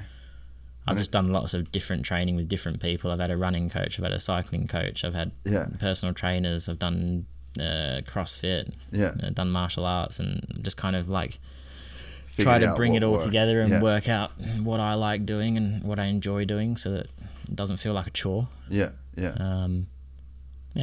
Oh, that's cool. Yeah, it's something I'm like kind of looking forward to doing this. But like year, if you prioritizing it. I reckon like some of the like running and cycling, they've got to be like the fittest people in the world. The harder thing for me, like with training and running, is like I went and trained for the first time this year, like on Monday night. First night back, wake up next morning, can't walk. My feet hurt. Like people are just trying to rip my feet off, and I'm not tapping to it. And then in the moment, you're sweet, and then you wake up in the morning, and it feels like you've got like all these marbles in your feet, and you can't fucking walk. So like I just would. There's no way I could run. You like, just got to train. You just got to train again. Yeah. Active recovery. Yeah. No, I think cycling will help. Like I think that's the low impact, or even swimming too. The other day, I must have been when I was riding AJS. I must have been more on the balls of my feet or more on the toes. Calves were roasted. Yeah. So I was like hobbling around the night of riding. They already started to tighten up. Yeah. And I was like, I'm going to go to 80k tomorrow, just cruising on the bike. And every single pedal stroke, my calves hurt for 80k. And then by lunchtime, they were sweet. And then I did a run I went to John Wayne Parr's gym this morning, did a bit of workout there, and then I went down to the beach, and I was like, I'll just do a couple of laps of the beach. So I just did like a 5k run on the beach. So my calves tomorrow will just be toast again, because sand running is just horrendous. You got some energy, bro. It's because the kids aren't here, so I just have a little bit more time to do it. Yeah, okay. Normally I wake up super early and I get my training done before they wake up. Yeah. So I'm home for 9 o'clock nearly every morning, and that's whether I run, cycle, ride motocross, whatever. So if I want to go to a 100k ride, I'll be home for 9 o'clock. Yeah. I'll just wake up earlier. That's cool, eh? Yeah. Just try to have a good balance. Yeah. Home life and kids and training and racing, and just try and juggle it all and keep everything sweet. I think probably the key to it would just be like having that good routine. Like if you've got that non-negotiable, like I'm home by 9, then you get up by, like, dude, it's been awesome here. We've been getting up at 4:30, 5 o'clock every day because the sun's up. It's like, fuck, by 9 o'clock, man, like I'm pretty much ready for lunch. I was really happy that I parked under a tree last night. The sun is up early, huh? Because I wake up at... I can't believe you stayed. I didn't know you were fucking staying in your car. Yeah, well, I didn't book a hotel. I was just pretty lazy. And then I got in the rental car and I was like, you know what, I'm just going to pull up at Burleigh Head's beach car park and just sleep in the car. Not a bad spot to park. So I put the seats down. Yeah. And I put the boot cover, like, yeah. So I had like a bit of like a cover. Yeah. And I laid there for like 5 minutes and I was like, this is rock hard. I can't lay on this. So then I put the seats back up and just laid across the 2 seats. And I only woke up twice in the whole night. So I was stoked on that. Well, the whole night I had 5 hours sleep. That's unreal. And then woke up, had a coffee, went and trained at the gym, went for a run, went for a swim in the beach, grabbed some lunch, got a haircut, doing a pod. It's a good day at Burleigh. Got a big day, man. Just an average day in the life of Burleigh. I like Burleigh. It is good, man. Yeah, I've really... I'd love to bring Faye and the kids. Yeah. You said you'd been here before, right? Yeah, a long time ago. Has it changed much? Nah, because we came here super early and surfed, and then I surfed the rocks. Yeah. And then I think we drove like the other side and surfed like a little bay. Yeah. But we came over for Big Day Out, I think. Yeah, right. Fuck, RIP Big Day Out. I know. How good was that? Yeah, it was good from what I can remember. Yeah. We used to come home and do Soundwave every year. That was the one I really fucking liked. Just go and get in a mosh pit, fucking elbow some cunts, and let's go. I was just always in the boiler room. Yeah, like that. yeah. Dubstep, drum and bass, tech. That's kind of I like the chaos. Yeah. Yeah, fucking oath. I'm here for it. When did you go get like hard with the tattoos? When was that? Has that always been a thing that you've done? Yeah, just slowly, gradually got more and more. When was the first one you got? I think I was 16. Yeah. Went to Europe, told Dad I wanted one. He said he picked like the 2 best English riders Scott Nichols and Chris Harris, and he said something about beating them. I can't remember the exact like deal it was. And then we went to Coventry one night and I beat them both, and then we went to Sheffield and I got the Metal Militia skull on my shoulder blade. Yes. With the Aussie flag in the helmet. Fucking let's go. That was my first one. Shout out to Brian Deegan. Oh, what a legend, man. And then, so you would have grew up watching like Krusties and all that. Bro. Yeah. Out of control. What a time to live. We had one of my dad's best mates. He used to get the Krusty VHS from Wayne Leonard Motorcycles. This is how much I remember it. And he used to roll around as soon as he got done. We'd be waiting, man. We'd be like, literally, me and my brother would be sitting in the living room, just like sitting on the floor because we knew that they'd sit on the couches. Yeah. Sitting on the floor, waiting, and I would roll through the front door. Dad would get home from work and fucking bang straight in there. It'd go, and then like he'd play it once with his copy, and then we'd set up a second VCR, and then that'd go in, and then we'd like tape over the copy so that we could actually have it. And that motherfucker did not come off for weeks, bro. Yeah. Like it was just such a good time to be alive. Yeah, they had some fun. Oh yeah, They had some so fun. much of like my music taste, you know, like so much stuff come from those DVDs, Yeah, from same. those VHSs. Same. My dress code when I was younger, for sure. That was a uniform. Yeah, like DC shoes. It was like 2 sizes too big for you. Yeah. Jeans. Osiris and shit. Oh man, funny as. And then that was I was into all that. So we went and watched them a few times when they came to. Were you at the real gnarly show in Perth? Yeah, when everyone ran on the track. Really? Yeah, I You was were there. there? The drag No show. shit. I ran How on old the. I were ran you on then? the. I was young. Oh, that's epic, dude. My dad flipped because I jumped on the track as well, and I remember. Oh, it was just carnage, man. It was chaos. Because that was all bikies, right? That were running that. Yeah, so the bikies used to run it in Perth, and then Was it the boys, Comancheros or Coffin Cheaters or something? probably the Coffin Cheaters. Yeah. And then the boys used to get their bikes. They used to get the bikes from Wanneroo Motorcycles. Yeah. Old Tommy Gladley, bless him. Yeah, he would have sorted all them boys out. So I actually still have a Metal Militia sticker. Really? Signed by like Scummy and Twitch and a few of the other boys from when they was at the shop. No shit. Yeah, I've I wonder if it's. I'll send a picture of it when I think it's in Perth now. Can't remember if I brought it back, but yeah, it's a 50 graphic. Yeah. A Metal Militia 50 graphic. Yeah. And then just a Metal Militia sticker, and they're both all signed up. That's so sick. A lot of people would be like, "Why would you even have that?" But for our generation, like our childhood, yeah, you know? Yeah, we didn't have like that was the guys. Yeah. And it's cool because like with Monster and that, as I've like kind of got better with the racing, and then Monster brought Twitch out to the British GP. Oh, sick. Yeah, so that was cool. He's the biggest legend, man. And then the highlight reel, even now the highlight reel that they play on the big screen like has Twitch on it, and from when he was at Cardiff and like all the other people. So yeah, no, it's cool. He was kind of like one of the idols growing up. I like Twitch the best out of all of them. Same, I think. Yeah? Yeah.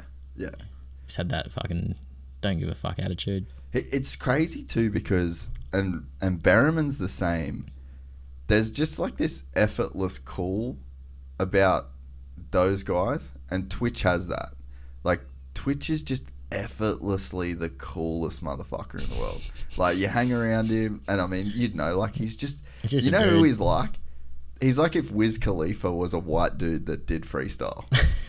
Like that's pretty much who Twitch is, bro. Yeah. Just the nicest guy. Like no one's got a bad word to say about him, and just like effortlessly cool. Like you want him to like you, no matter who you are. What was Travis like? Travis is a G. Yeah. Yeah. What would your impression be of him? Like, would you think he's different in real life? No, I can imagine he's pretty like full on and on the go all the time. Yeah.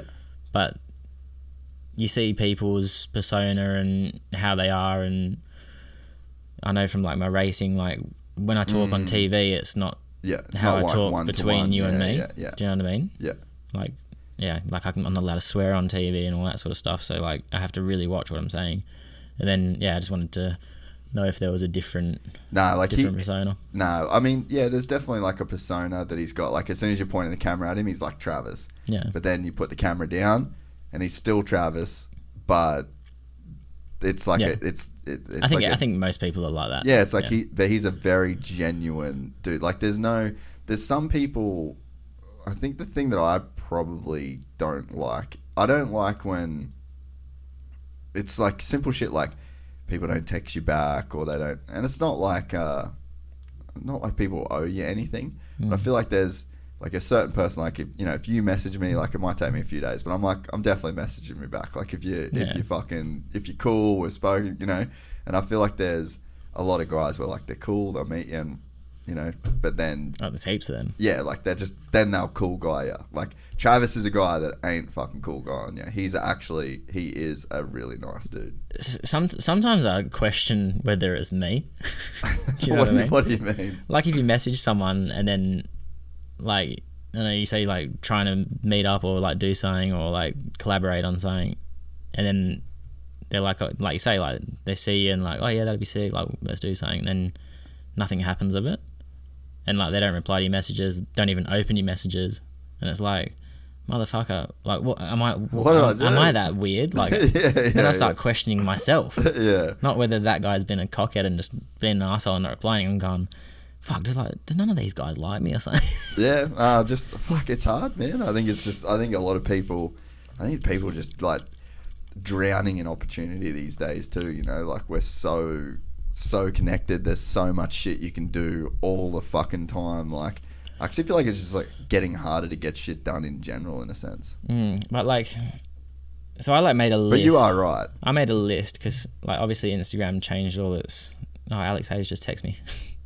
Have you had Alex on the pod? Yeah. Have you had him on? Yeah. He's a good dude. He's a really cool guy. Yeah. So he's DJing as well. Yeah. He's doing good, eh? Yeah, he's killing it. Just completely got sidetracked. List of people. Oh yeah, I wrote a list of people. So when Instagram like changed its ways, like 12 months ago, whenever it was, I went through all my followers of people that like we follow each other and looked at tried to pick like a similar amount of followers, like if it was 50k over or 50k under. Yeah. So just to keep it in that bracket. And then I was like, I messaged them all and said like, hey, do you want to like set up this group chat on WhatsApp and we're all in it? And when somebody posts something on their Instagram, they just drop it in. Yeah. I've just done a post and we all just click on that post and share it to our stories. Yeah. Just instant thousands of followers. So like one was from boxing, Mackie G, drum and bass DJ, Alex Lowe's World Superbike, Sam Lowe's Moto 2, like Tommy Sell Motocross. Yeah. We all have this different fan base and we're just going to share each other's shit. Yeah. And we all benefit from it. Yeah. It's hard to get it off the ground. No good. Yeah. No one likes sharing shit. Yeah. Don't get it. Yeah. We're all here to help each other. That's how I look at it anyway. Yeah. I mean, fuck, I think it's just hard. Like, it's again like opportunity. Like, I just feel like nowadays there's almost a point where like people have too much opportunity. Like, there's just so much shit that you could do, and there's even like just low hanging fruit. Just like easy shit that you could do. But yeah, fuck, it's like I that's what I find a bit these days. Like, there's just so much shit you could do. It's like, where do you actually put your time? And I think the biggest thing I learned, probably like one of the biggest things I learned last year, was how real opportunity cost is. So it's like, but it's kind of a double-edged sword. It sounds bad in a sense, because it's like, the reality is if I put 3 hours of time here, that's 3 hours of time I haven't put somewhere else. And it's like, there's a million important things that you could do. So then when you start to think of it like that, you're like, fuck, I need to be like razor specific with my time. But I think the flip side of it is, and the way that I actually read a really good book called 4,000 Weeks, where it's sort of like really went deep into like this kind of concept. But it's like, because you've said no, like saying yes to one thing means that you've said no to infinity of other things. So that means whether it's something you want to be doing or don't want to be doing, you should do it as good as possible. Because either, like, let's say it's something you don't want to do, like the dishes or fuck whatever. So like, let's say the dishes. All right, well, I'm going to do this with 100% of my attention, 100% of my focus, and as good as I can possibly do it. A, I don't want to be doing it for very long, and B, I want to do a really good job so I don't have to fucking do it again. Or then, because it's like I'm doing this menial piece of shit task that I don't actually want to be doing when there's a million other things that I'd rather be doing. But then you go to something that you want to be doing and you use the same logic. And you're just like, well, I've said yes to doing this thing. I want to do it. I've said no to a million other things. I could be with my wife right now. I could be with my kids right now. I could be anything else, and I'm doing this thing. I feel like I live my life like that. Yeah. That's sick. Yeah, I feel like just, when you mention the dishes, like, Faye sometimes gets annoyed because, like, I'll do a job and I think I'm helping her, but she'd rather me not do that and do something else. Because you're just creating more shit for her to do. No, I'm not actually doing something, but, like, I always tend to, like, if the laundry baskets are full, I'll do all the washing all at once. Yeah. And, like, get it all done. Like, the washing machine will be on all day. Yeah. And I feel like, okay, I've done all the washing, so that's helped Faye. But instead of me using that time and getting all that and hanging it all on the clothes horse, and which is kind of like helping her, because I feel like if I do it, then she hasn't got to do it. Yeah, yeah. But she'd rather me help her do something else, like feed the kids or something, like. Or, whereas, and it just works like that. Like, I come in and I'll just be in the zone, and I'll be like, oh, I'm doing that, I'm doing that, I'm doing that, and then all of a sudden 3 hours has gone past, done all these jobs. Yeah, but what have you done? And then Faye's like, oh, I could have, like, done with you helping me with that, and would you mind doing that? And I'm like, yeah, not a problem, I'll still do it. But she just says to me, like, just don't do them things that you always do, just try and... But yeah, everything, like, then I think with the training, like, I go out, and when I get on the bike, I know I'm on that bike for 2-3 hours, 4 hours, so let's go, let's get it done. Yeah, and I think that you're... Put everything into it. You're living in that way as well, where you're like, this is my time to train, I'm home by 9, and then so it's like you've just gotta, you're giving yourself that restriction of time, so it's like everything's got to get fit into this specific slot that you've got. It's funny, like, the racing side just comes into your life. Like, I'd probably be, if I didn't race, I'd probably be a completely different person. Yeah. Do you know what I mean? Oh, you would be for sure. Because of that, like, but because that competition and that fire, and probably selfish. I would say I'm very selfish. You have to be. Yeah, I think. Like, I actually don't think that you can be an athlete on that level without being selfish. Me and Faye have had this discussion a few times. Yeah. And I was talking with Jake Dixon, and his wife, because she's like, me and Jake are very similar. Like, we're flat out all the time. Yeah. Constantly want to do something. Selfish, just focus on our training, and it doesn't really matter what else is going on as long as we get our training done, because that's what we have to do. Yeah. And it is selfish. It's super selfish. But yeah, I think from the discussions I've had with other various people and athletes and their partners, I think we're all the same. Oh, dude, I'm the same with business. Like, there's stuff. Dude, last night we were going to get, like, finish training, and it was like, right, let's go to my missus like, right, we'll just call into the shops, we'll get some grocery, and I was like, she's like, will you help me cook? I'm like, no. Just no. I've got things I need to do that aren't cooking. I was like, you go shopping once, just get all the food for all the week. Like, let's cut out the time that you're working on work, blah, blah, blah. And then it's like, in that moment, I felt pretty fucking shitty for doing it. But it's just like, I've got 3 hours worth of work, and it's 7 o'clock, and I'm trying to go to bed at 9:30. Like, the math ain't mathin'. We're fucking getting Uber Eats. Like, we're not. So I think that there's a level.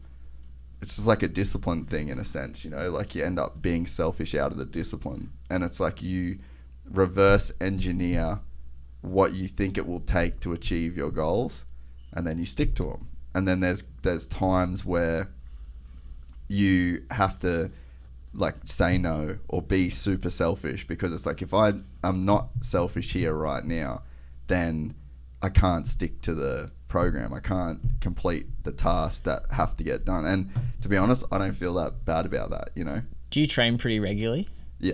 Do you find that if you have a day off or you miss a session that you should have done, like, just, like, puts you in a hole?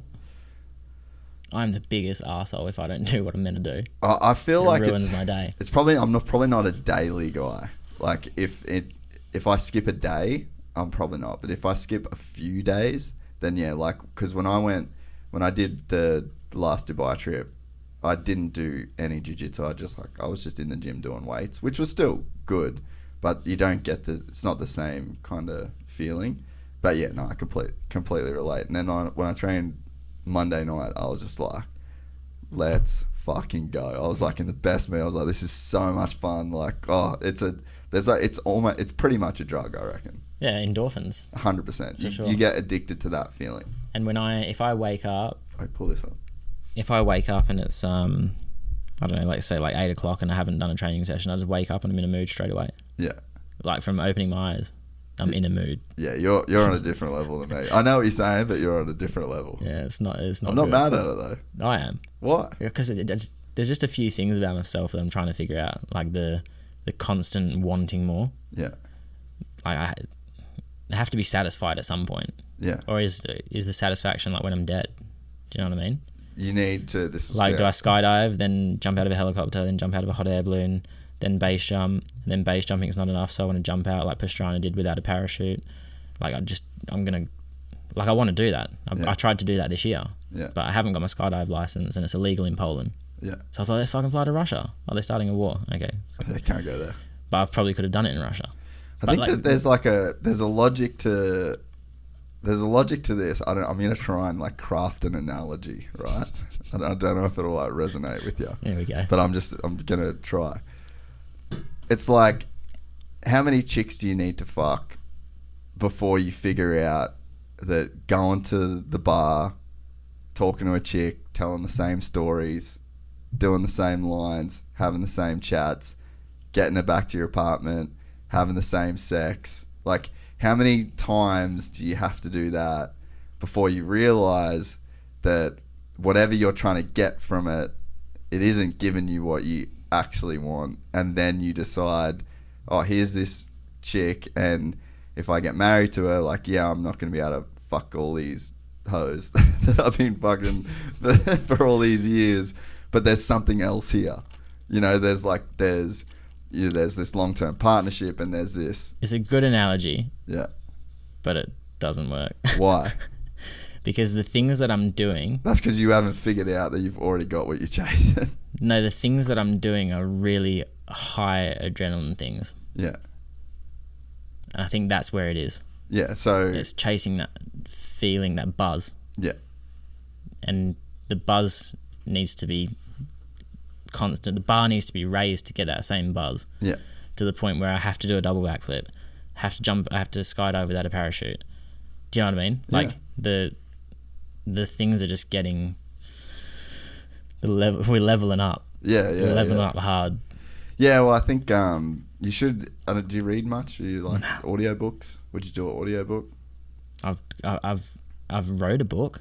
Wrote a book? Yeah, I've got my autobiography. Have you? I haven't read it, nor pull it up. Nor have I audio booked it. Really? Yeah. How was the process of writing? I've lived it.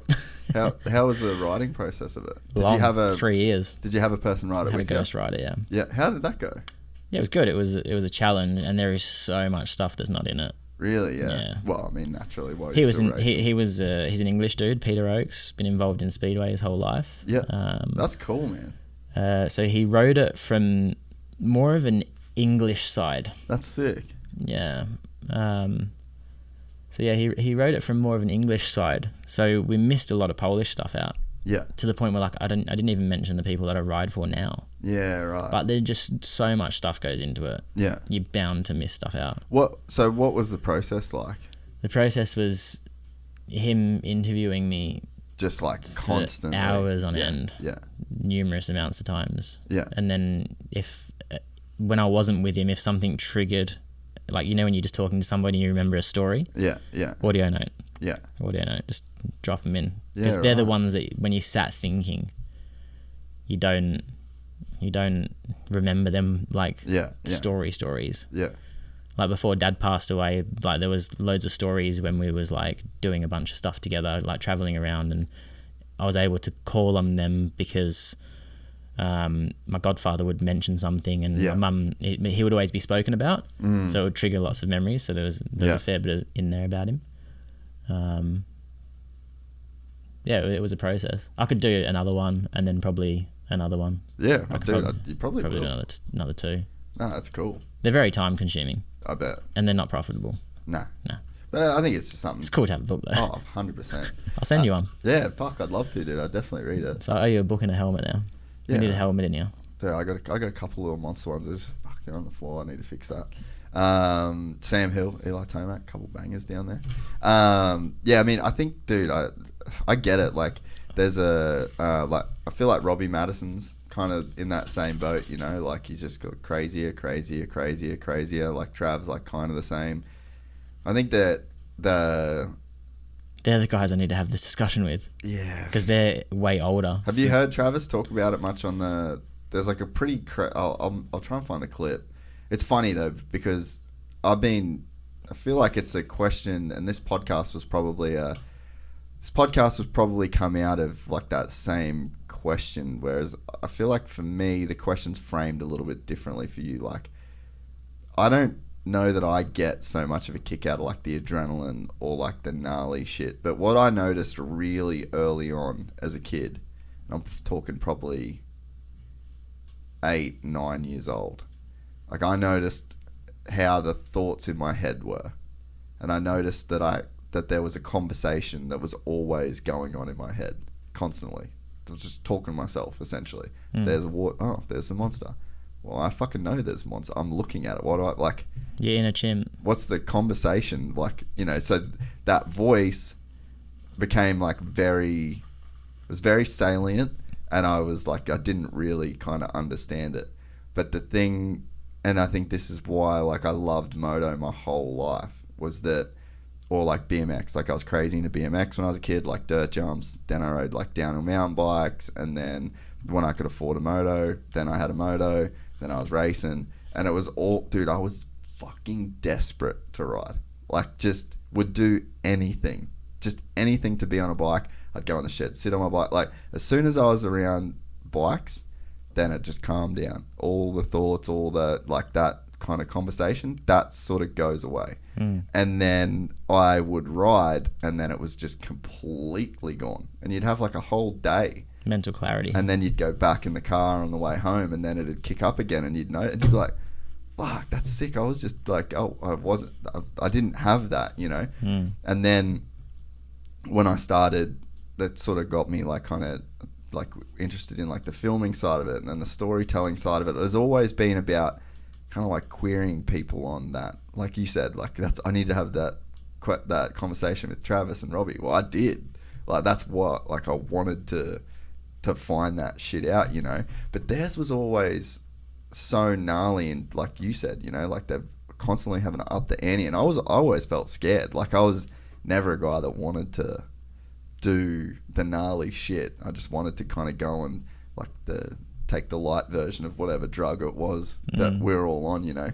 But yeah, I think that, you know, if you hear those guys like Travis, I asked him about the time where he jumped out of the plane, but I said something that, fuck, we'd have to go back and watch it, but I was like, is there like a moment right before you jump where like that's where the noise stops, and that's the time that you got peace and quiet, and that's the time where you're sort of like, you're almost away from those demons for that moment, and then you have that like post-realization after you skydive and you land and you're safe and it's fine, that you can reflect and you're like, I was gone, I was free, like I was out of that, and then you need to kind of go back there. And I just think that's what's going on with all you guys, and with anyone that likes to ride, and anyone that likes to surf, and there's these moments through our life, and that's what got me super into, I guess, like the meditation side of things, and thinking about ego, and then doing this show was like a real big ego test for me, because I was like having a look at myself all the time. There's definitely like times in my life where I didn't really like myself, so then to not really like yourself, and then to be doing a podcast and then editing it and judging every word you said, and like, you know, that criticism that comes with that was like a really gnarly process to go through. And then that was tying in, the ego thing started tying into those questions of like wanting more constantly. And I might not be wanting more in a sense of like doing gnarly fucking shit to get more adrenaline, but I've always been on like a climb in my life of like, I literally started in like this tiny suburb of Cairns with fuck all, and then I've done, I've like been and done so much crazy shit. Like there's a drive that comes from that, Yeah, but that's sure. a thing that you can't sort of be satisfied. So I think for me, when I kind of found the like meditation stuff, so much shit made sense. And then it's like, oh, what meditation or like not meditation, but what that whole thinking offers you, like that whole worldview, it lets you see like what you're getting out of the extreme shit, and that you're already that same person when you're not doing the extreme shit. There's just a lens that you've got to look through while you're not doing the crazy shit, and know, because like essentially the whole fucking long and the short of it, or it all in a nutshell, is like what you are is like conscious experience. Like that you're you having this experience, and there's like, so that's your consciousness. If you're awake and I'm Tai, I'm here, I'm having this fucking thing go on, then everything else, that's like base level. Then everything else is just the contents of your consciousness. So like in your life, the contents of your consciousness could be like fucking your missus at one point, or winning a world championship at one point, or jumping out of a plane at one point, or DJing. Like that's all just, it's the same consciousness that's filled with like a different contents. And the thing to kind of try and find is that when you're jumping out of a plane and you get that adrenaline and you get that rush, what you're actually getting is pure experience. There's no conversation about your experience. There's no look into the future. There's no look into the past. Like that, you're so raw, brought into the moment that the self drops away, that conversation drops away, any demons drop away, any fears, any insecurity. All of the negative parts about having an experience are gone, and you're just left with an experience. And it's a fucking wild experience as well. There's a bunch of like physiology that goes along with it. But at the end of the day, it's still consciousness, which is you having an experience and knowing you're having an experience, and then it's contents. It's funny the way you've actually like really opened my eyes the way you just put that, because I get what you mean. Yeah. I have that voice as well. Yeah. We all do. And you're 100% right in what you say, like when you go ride motocross, you don't hear that voice. Yeah. All day. Nah. And it's the same, like put in Tai Woffinden skydiving. Oh no, might be on just go on my YouTube channel. No. I'm just trying to fuck off notifications. I'm getting them on me watch. Jumping out of planes, the bottom one. So we just made this little video. Yeah. I can't remember what it was. Maybe last year. Because Monster was doing these like little. It was called Talking Dirt. And Yeah. They did like a little like episodes. Yeah. And I said like, I want to do mine, but like all the other guys were like talking, like they was walking around the city and having a chat to camera and all this. Oh, Swish with the fucking You like espresso that? cap. And I was like, I want to do mine, but I don't want to talk on it. Yeah. I just want to show like a day. Yeah. So we came up with this. I thought it was pretty cool. But when I originally called this video Mental Clarity, because when I'm falling for that minute of free fall at 200 odd kilometers an hour, I don't think about anything. Yeah. I don't think about Speedway. I don't think about Faye. I don't think about the kids. It's just emptiness. Yeah. And it's nice. So that word emptiness is like the core tenet of Buddhism. Yeah, right. That's the word. That's the whole, dude, this is so sick. Yeah, that's the whole deal, is emptiness. And I mean, yeah, I think for like, I'd just be like, fuck, you should just try and, you should set a bit of a challenge for yourself to try and get that level of what you call emptiness, but just literally sitting by yourself. Yeah. Like sitting by yourself in a room. You can either have like guided meditation, you can have music, but like that same, I'm going to try. That same like emptiness, literally, that's what the Buddha called it, emptiness. Like and that's what it is. Yeah. It's literally like there's nothing between your ears at all. No. The feeling, just turn the mute it for us, Griff. The feeling of the feeling of when you go into that zone in like a meditation sense, I always explain it like, I actually want to get it tattooed. It's like, imagine if you were, and it's probably the same feeling right as you're jumping out of a plane, which I haven't done, but I imagine it like, imagine you were outside on a space station and you were doing maintenance on a space station and you were like clipped in and you had the carabiner and you were fucking floating off the space station. You're like trying to fix it. And then all of a sudden that carabiner unclips. Can you imagine the feeling of emptiness that would hit you, knowing that you'd be like, nah, you're done. Like there's no way. So like that feeling of like unclipping, and it's almost like I feel it when I do it. Not every time, but it's like, it's almost as well the similar feeling of when you about to fall off a chair but you save it. You know, that same, everything just like it just drops away, and all of a sudden all you are is that feeling of flying. There's nothing else that's like kind of feeling of falling, you know. And I imagine it's that same kind of thing when you're about to jump out of that plane, and when you go from like having a footing on the fuselage of the plane to then nothing, like that'd just be that sort of feeling, you know. So yeah, emptiness is the word. I know it's a good feeling. I know it's like, there's just something about jumping out of a plane that's satisfying. Yeah. Really satisfying. Yeah, I'm scared to do it for a couple of reasons, and probably one of them is to not be fucking addicted to it. Yeah, so it's a really funny one because I've done a few tandems, and the tandems are actually more scary. Yeah, that's what I'd be tripping on. Because you're strapped to somebody, yeah, and they're in control, and they go out when they're ready, and you just long for the ride. Yeah. But when you jump on your own, you're going through so much of a process because you learn some stuff in the classroom and then you have to execute it when you jump. And then the next time you go up again, you learn something and you execute it. So from jumping out the plane, you're already thinking about body position, fucking heading, altitude, like you're just going through your checks.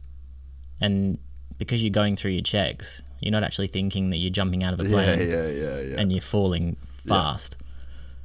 But yeah, it's like, you know, sometimes if you stand off something really high and you want to go jump off it, but you're a bit like, you just can't do it. Yeah. Well, if you ever have that feeling, gainer off it. Yeah. If something's really, really high and you're a bit like sketchy, just run and do a gainer off it. Yeah. Because you're thinking about the gainer not how big the jump is. Yeah, that's good advice. Yeah, and it actually works. Hard to commit to, but good advice. Yeah. True. You don't have to do it, you get to do it. Yeah, that's it. But yeah, I mean, I don't know. I think that there's... That's Harry's quote, right? Yeah, I think that there's something there, though, when it comes to, you know... dude, I've spent so much time thinking about it. And, like, I even went back through old podcasts with, like, Matto and Travis before I started that, like, I guess, just that direction. And yeah, I was always looking for the answer. Like, I was looking for the same answer. It showed up in my life in different ways. But yeah, there's just like a lot to be found there, you know. Like, I did a float tank a couple years ago, full blown like psychedelic experience. How long did you do it for? I was in there for an hour. Oh, really? And I just, like, it was one of those times, like, sometimes I go in there and I'll just be chilling and I'm just doing my hour. If I fall asleep, I fall asleep. If I fucking think some cool shit for work, like, no guidelines, you know, I'm just in there. But then I went in this time and was just like fully like, okay, I'm going to meditate in here. Like, I'm actually doing it. And yeah, I don't know how long I would have got into it. Like, pretty much I was just getting distracted, you know, mind's drifting off, and then just slipped into it, and it was fucking hectic. And it was so sick that I was like, don't fuck this up, in a sense, you know, like that voice that said, don't fuck this up, like, you can't be here anymore. Yeah. And then, yeah, it went away, and I don't know how long it was, but it literally just felt, because you're in, have you done one of them? Yeah. Yeah, you're in the dark, but do you feel it where you can, like, feel the boundary? Like, even when you're in it, there's like a certain point where like you can feel how big the pod is. Yeah.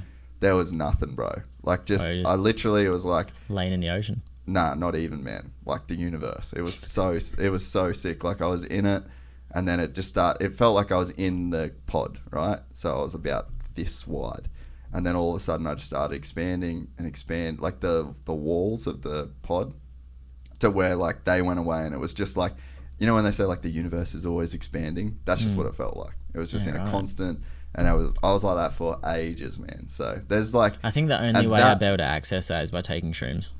No, but that's what I'm telling you. It's not. It's the same. It's sort of it's the same kind of feeling, you know, like it's the same, whatever. And I think that's why people like psychedelics as well, is that it puts you in that place where you're just experiencing the experience. You're not narrating the experience with the voice in your head. You're not like, oh, there's a cup of Monster. You're just looking at the cup of Monster, you know? Yeah. Wow. There's something to be found, I'm telling you. And then, dude, like I'm telling you. How can you, like, so for the people that haven't done it, yeah, you can't explain what it's like to have mushies. Like, you just can't physically do it. No. So when you're tripping, it is the best thing in the world. Yeah. Like, it would be unreal if you could actually access that part of your brain without having to take the drug. Well, the thing is, like, so when you think about like psychedelics or whatever, when you're in like a full-blown trip and you got the visuals are going crazy and you feel, it's that same feeling where you feel like you're just expanding, and it's like, dude, and MDMA is like a gnarly one as well. Like, I actually think MDMA is probably like one of the gnarliest psychedelic experiences that I've had, because there was a night, it's like X Games after party in Sydney, like random night to have like a spiritual experience. I had fucking a bunch of this shit, and I was like, I literally just loved everybody, like just full blown loved like I literally felt like I was love, and I was just walking around, and everybody that I touched was just, it was all fucking, all love. That's just the feeling you get from that, but it's not like a psychedelic. But it was psychedelic in that sense, you know, because it took over like literally all of me. Like, it was a very... Yeah, you were just cooked. Yeah, but if you think about it in like that, I guess that context. But to go back to what you're saying about like mushrooms, you think you're like actually adding something. So like, let's say you're just sitting here right now, and your experience is like of a normal person. We're just like chilling in the studio. We both take 5 grams of mushrooms, and we fucking turn the lights down. We put some weird shit on the TV. Then in an hour, it's going to be a radically different experience. Oh, yeah. And you would have thought that you added something to your brain. Yeah. Which you technically did. But what actually happens at the level of the brain is that all the activity slows down. So you're not actually like over-stimulating the brain. You're under-stimulating the brain. And there's a part of like a circuit in your brain called the default mode network. And that's pretty much like kind of what they think like that voice in the head is. And when you take like shrooms or DMT or whatever, it just bottoms it out. And that DMT, that default mode network, is, and you'd have this like riding and all sorts of shit, but one of the gnarliest times I ever had this was doing this mountain bike track called Slipperies in Cairns. And I just it clicked. I was like, oh, that's why. I fucking felt like I was going to die the entire way down this track. Like, it's just tree roots, bro. Like, there's no dirt, and it just had like some rain, and there's like moss all over the trees. Full lock brakes, the whole way just going down. I was so fucking focused and so in the zone. I didn't even exist. All that existed was not dying on this fucking mountain bike. And that'd be like you for a minute. Like, but I'm sure like there's probably you're way more in control than that, so there's probably more room for thought. But I mean, I'm sure there's times where you've had races where there's just like nothing. You're just so fucking in it, and then you come back and you're like, that was unreal. But yeah, it's like, it makes sense that you have these in action sports. You're having these experiences that are so fucking gnarly, like life or death, and as a biological creature, your body doesn't know that we're just doing this for fun. Like, we're just doing this for kicks. Yeah, they literally think that you're going to fucking die. That's probably why like everything slows down as well. Yeah. Like, because shit slows down when you start going really fast. Yeah. Like, I know there's actually a video on YouTube where like they've got this watch and it's flicking around and it's stopping for like 1 millisecond on one number. Yeah. And you can't see it when you're looking at the watch. But when you skydive, you can tell which number it is because of the adrenaline. Really? So as the adrenaline pumps up, Yeah. everything slows down and you can spot the number. Yeah. Just from the adrenaline. Well, you think about your brain's essentially like a computer. So it's like a neural network. Like it's an analog neural network. Like you can make analog computers that it's replicating on like a super fucking base level of what's going on, right? But any computer, you've got all these different areas that need power. And it's like we're running Premiere Pro and we're editing a 4K video, and then we export that 4K video. Well, guess what? Your fucking email doesn't work properly. You know what I mean? So your brain's a very similar thing. So yeah, when you're falling out of a plane, or you're in like a Speedway main event or a Supercross main event, then your brain's just going like, doesn't know you're doing it for fun, doesn't know that it's your job, doesn't give a fuck about any of that. Like your body's just a biological organism. And it's going like, okay, put zero resources to giving a fuck about the laundry, and and just put you into that moment, and you've got more resources available for, like you said, the watch and shit like that. So yeah, it's a fascinating topic, and it's definitely become like a passion. I mean, people probably get sick of hearing me talk about it on here, but I think that especially for guys like you, I don't think people understand. The guys like you probably think you have something wrong with you. Yeah, I do. Like I genuinely do. Travis Wood, Rob, like all those guys. Why do I need to keep doing all this shit? Yeah. Why? Yeah. What am I getting from it? Yeah. Really, what am I getting from it? You're getting away from that voice, bro. Just a little buzz for like however long you get out of it. Yeah. Yeah. Which ain't that long. And then you want it. Yeah. And then you want it again. Yeah. So, but I think, I guess like to fucking bookend it without, taking you on a 2-hour ride, I think that the thing that you can ultimately... I think we've already done the 2-hour ride. Yeah, true. The thing that you can ultimately get from it, and this is sort of, I guess where I'm at, and then going forward is like, how do you recognize in the moment when you're striving for something too much? To where, because like I said, you're an athlete, you're a fucking provider. Like, there's a point where you have to do it, right? You got to think about the future. You got to want more for yourself. You got to want more for your family. But nowadays, I just try and think of everything in like a point of diminishing returns. So like and you dying skydiving would be like diminishing returns. You know what I mean? So it's like you always have to sort of think about like, okay, where does this stop serving me?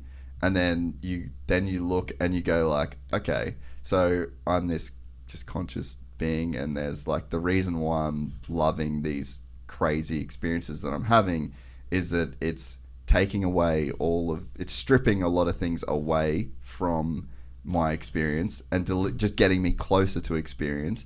But what you're getting is like, you're getting closer to just who you are without the voice in your head, essentially. And you need that medium to do it. So it's like, then you try and figure out a way to understand what you're actually chasing, and then know that the conscious you're just having an experience 24 hours a day, whether you're having a shit or skydiving. Like the same at the bottom of it, what you find skydiving is still there while you're shitting on the toilet. There's just all these other layers over the top of it that are stopping you from being in that same place, I guess. I'm going to look into it. Yeah, I reckon you should. I'm going to look into it. There's some answers to be found. And next time I come on this pod, What? I'm going to come with a shit ton of mushrooms. Dude, I'll do it for sure. Have you seen the pod with Tyson and somebody else? Mike Tyson when he did them? He did. Oh, the Nelk Boys one? Nah, it wasn't Nelk Boys. He was fucked up on mushrooms on the Nelk Boys one too. Do you watch? You don't watch Nelk Boys. I'm just assuming you watch Nelk Boys. There was one with Mike and I think it was a rapper, and Mike has some and he's like, yeah, you have some, and he had a dude, and they're just tripping balls. Try and search that. I wonder who that was. So next time I come on this pod, when's that going to be? When are you back? Oh, whenever you want me. I'll come and talk shit all day. I'm always keen, bro. Mike Tyson mushroom on podcast. Yeah, there you go. It's already a search thing. Go down. The game, Mike Tyson, the game. Yeah, let's go to this. We might have to cut this bit from the actual. We keep it on iTunes. Dude, Mike Tyson's. Keep fast forwarding. So this is and smoking fucking bulk weed too while he's doing it. I think he had the same kind of deal, man, where he like got to this point where it's like the ego that it takes to be like, he would say, like a killing machine. Like you've got there's a voice in your head. Like there's he had a point where he changed. You have to drop it, man. You can't do it all. You can't be that guy forever, you know. Go fast forward even more. Let's see how fucking weird they get. Oh no. Oh, it's not going to show you. It's going to show him eating it. Damn. I'm in heaven. I'm in heaven. Go back to let's go to like the end of this where they go down. Yeah. No, go up. Top one. Tyson's face. Let's get it. Which one? one? No. Nah, this one here. The game one. Yeah, that one. Go to the end. Yeah, let's see how fucked up they are by the end of this. Oh yeah, they're faded as fuck. Do you find when you're on shrooms, like, it's really hard to walk? Oh, bro, I'm like, pause it, dude. I actually don't know that I could do the podcast. Like, I fucking get laid out, bro. We would literally have to get rid of these mics and have like the clip-ons. Yeah, we'd just be like, laying on. we'd be out like next door's fucking buildings. You could do it, or you could do like a small bit, but I couldn't do. I reckon I couldn't do any more than 3 grams and do a podcast. Like I literally do. I've never worked it out in weight. Yeah. Just bags. Yeah. From Bali. Yeah. Dude, WA's crazy for him. Yeah, I know. I heard someone say that the other day. I never knew that. Bro, down in Manji? Yeah, it's like perfect growing. Yeah. I went to the first year at the Manji after party, bro. Like I took some. Everyone's on shrooms. No, just me and my mate Ilzy. He's from Cairns. We had these fucking shrooms and like everyone was coming up talking to me and I was just like, fuck, I've not got it in me, eh? And like when you talk for a living, people expect to have a good combo with you. And yeah, I was for like, sure. I'm fucking done, guys. I can't do this. Oh, I remember when we had some and we went and got them all, went back to the hotel. You know, I think it's Poppies 2, which is the Poppies with the kink in it where Twisted Monkey is. Whereabouts in Bali? Oh, I haven't spent much time in Kuta. I was in like Canggu, basically. Okay, so in Kuta you got the club strip and the coast road, and then you have a road that connects them. You got Poppies 1 and I think it's Poppies 2 with the like zigzag in it. Yeah. And on the zigzag there's a place called Twisted Monkey, and you go upstairs. There's like a pool table and a monkey in a cage, and it's 1 bag for a girl, 2 bags for a guy, and they blitz it up with Fanta, and away you go. Yeah. So we all went, and all my mates are walking chain link hand in hand, like walking down Poppies 2, and they got like fireworks, and the barlows know that you're done. Yeah. So they're like shining lasers at them and all, and I'm cruising on a scooter. I had a scooter, and I was riding the scooter up and down this street, like just doing my own thing. And then you could turn the key off and pull the key out, and it would still keep going. And I was like riding around showing mates the key, and they were just all going, "What the fuck? Like, how are you doing that?" Oh man, so funny. And then like you said, like you turn the light off, and like you'd just be in this like whole different dimension. Yeah. So it was a 2-story hotel, and my mates was on the top, and they had no TV on, but the lights was on and the aircon was on, and then my mates were staying directly under, and they had Alice in Wonderland on with no aircon and no lights. And for like an hour, I was just up, down, and I was having these complete like mood changes. Yeah. Because when I was in the hot room with the dark lights, I was like, fucking, what's going on? Like, and then I'd go upstairs and be like, oh, these are great. And just like, just having that constant up and down for an hour. I get like crazy waves doing it, eh? It's fucking, I try and do it when I can and do like a good dose of it, but it's a hard thing to get through, eh? I haven't done it for ages, man. When are you going back to Bali? Next week. Oh, bang. Nah, can't. Nah, not when I'm pre-season. Yeah, no. Will you be able to still train over there much? Yeah, dude. Yeah. Fuck yeah, it'd be good. Heat training. Yeah. What sort of training will you do then? I'll just run. Yeah. Yeah. I'll try to do like minimum 12k a day. Yeah. Get some long ones in. Yeah. I haven't run a marathon yet. I really want to run a marathon. 42, eh? Yeah. Is it 42 or 44? I think it's 42. I think a half marathon's 22 point something. Oh, so there must be 44, yeah. I think so. Yeah. But yeah, that, like Ned Brockman. Yeah. Gnarly, bro. you can't fathom how. No. Like I did 19k the other day, and my knees were hurting, arches of my feet were hurting. Bro, 100 a day. For how many days? 2 weeks? No, Longer? dude. Can you just Google how long like Ned Brockman run? Like exactly what He's gonna be fucked for a while. Hey. Yeah, I'd say he'll have some serious ramifications for his body. Like he was out running today. He posted on his story that he was doing a run today. Ran 4,000. Yeah, click into that. We just won't. 4,000 Ks, bro. Go down. Bit of an understatement because a little over a month ago, so it took him a month to run 4,000 Ks. Over 46 days and 12 hours, he pushed himself to the limit, running to Sydney's Bondi Beach, where he's welcomed by thousands of fans. 46 and a half days. Yeah, month and a half, man. So keep going down. Yeah, here we go. $1.82 million raised, body cooked it, 11 kg. He lost 11 kilograms. Yeah. He was skinny anyway before he started. Yeah. Yeah, dude. Insane. And you know what's crazy? I can't remember who I was talking to about this. But it was only the last 2 weeks. Like I had someone send me pretty much when he started. I had someone send me his whole deal. I was like, fuck, that's gnarly. Like, that's really cool. So I started following him. I followed the whole thing, and like you're just watching this poor cunt suffer for like 2 weeks before, and literally his fundraiser had like fuck all, and then it wasn't. So I mean, he ran probably half of it without anyone caring. So can you imagine the torture that he would have gone through, thinking like, man, what if I only raised like fucking 20 grand? He said day 11 was his worst day. Yeah, and after that, it started to get better, I guess. Yeah. I don't know how. I think better is just knowing that people care what you're doing.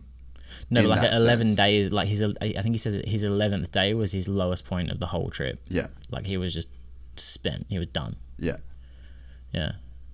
But then he's like, yeah, the days after he started to get in a rhythm, I guess. Yeah, well, and I think too, just like kind of getting the momentum and the recognition, like you mentally, for me, and he deserves way more. Oh fuck yeah! Oh, for sure. But I think for me, mentally, I'd need people to support me, like just to do it on your own, like, and know you're doing it for this charity. Like, if it didn't work and people didn't want to support what you were doing, fuck, can you imagine? So I like suffering. When I go train, I like suffering, but that's a whole nother level. Oh yeah, that's psycho, dude. I don't think I would. I don't think I'd be able to do that. I don't think I'd ever be able to run 100 kilometers in one run. I'm sure you could.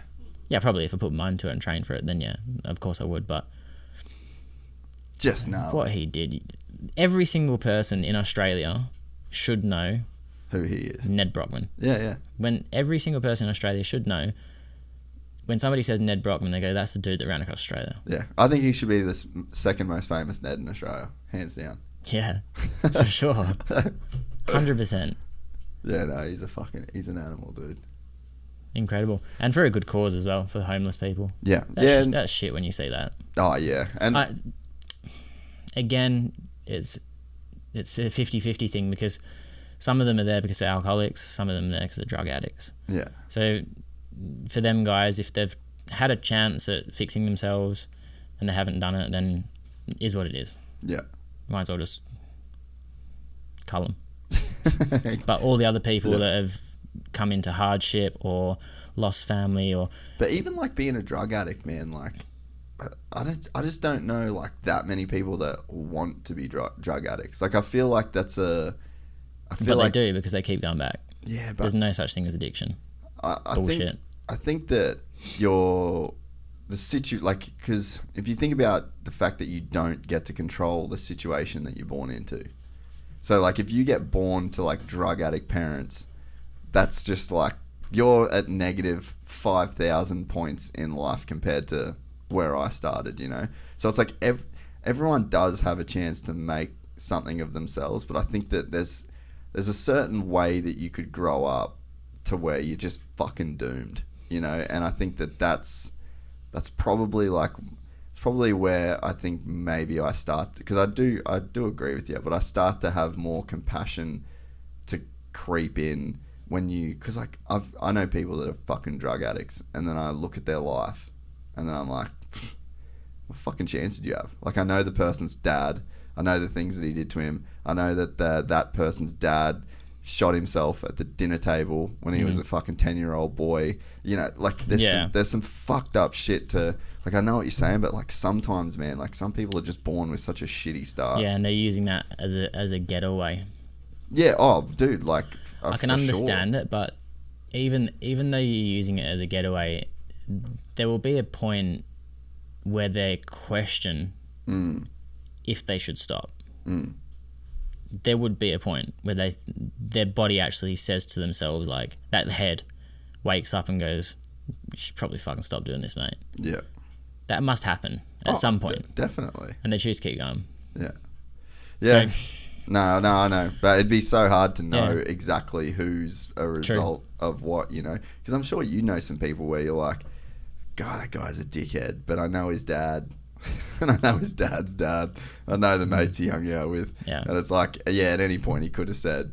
But like, do you even know to say, or how do you even know that your dad's a dickhead and that your fucking mate's a dickhead? Yeah. Like, No, if you're in it, you know what I mean? So, but you are right. And Ned Brockman should be known by basically everyone in Australia. He should. He's fucking G. Hopefully he sees this.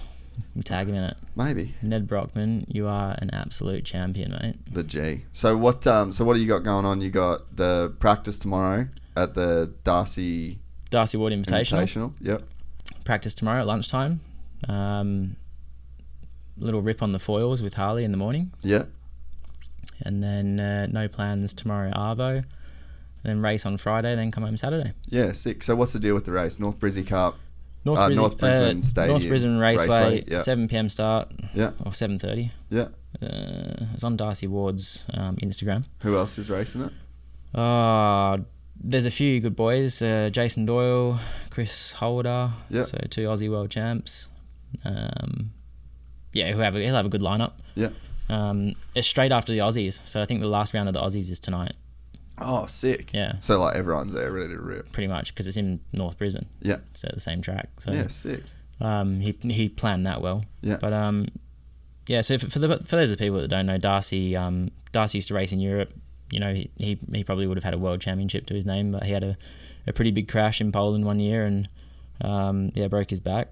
Yeah. And he's over here now living with his missus and got 2 kids and flat out, and he's doing a bit of promoting. Yeah, sick. Yeah, and he runs a good race, eh? It's pretty awesome, mate. Yeah, so I promised him I'd come out and do it, and here I am. Hey, come from that generation where a handshake's your word. Exactly. That's awesome, bro. Well, we've just done fucking three and a half hours, mate. So wow. We'll crop it down a bit. No. She's staying. She's staying how she is.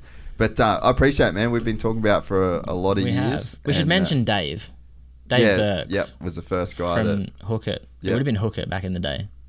Or he would have had a pod doing his mountain bike stuff. Dude, yeah. It would have been a Hook It podcast, I think. Fuck. Yeah. You're right. That's just fully lit a light bulb in my fucking head. So Dave Burks spoke to you about getting me on. Davey, the G. Yeah, man. Did you do Hook It back in the day? Is that where he... Yeah, I did Hook It, but I've known him for years because when How'd you know him? When I first came over to Europe, his cousin, Jono Burks, was coming around doing all the English stuff when I said we was travelling around the country. Yeah. Well, he was helping us do that. No shit. Yeah, and his cousin's Dave. So I've known them for, since I was 16. Dude, I talk to Davey a lot still to this day. He's a good guy. I only just made the fucking connection, right? Yeah, well, I mentioned to you earlier and you was a bit but like... I call him Davey. Okay. So, like, when you just said Dave, I was like, oh, okay, I feel like... But at the same time, I've had so many people message me for you to come on. Yeah, I'm surprised, hey? No, yeah, it's like, it's been consistent for a long time. Like, we're doing it. He lives there. I live here. We're fucking... One day, it'll happen. It'll happen. Yeah. That's great. All right. Sweet. Davey. All right. Yeah, so Dave... I don't call him Dave. So I've got him in my phone just as Davey. Gotcha. Well, we'll send him a picture and say it finally happened. Yeah. Dude, I still talk to him all the time. Yeah, he's a legend. Ride Companion now is his podcast with Ollie. So shout out to there we go. To the boys. New podcast. I'll have to get on that as well. Yeah. So, but yeah, we'll do it again, man. At some point. I appreciate you coming on. Glad we finally made it happen. It's fucking good to just sit and have a yarn. Thank you. And we'll do it again soon. Yes, sir. Look forward to it. Peace. See ya. We're excited to announce the launch of our new membership site, gypsytales.com, packed with exclusive content and perks that you won't find anywhere else. This is your chance to become a part of the Gypsy Gang. And as a special bonus, if you sign up to an annual membership, you'll be entered into the draw to win our custom-built TC125. Gypsy Gang.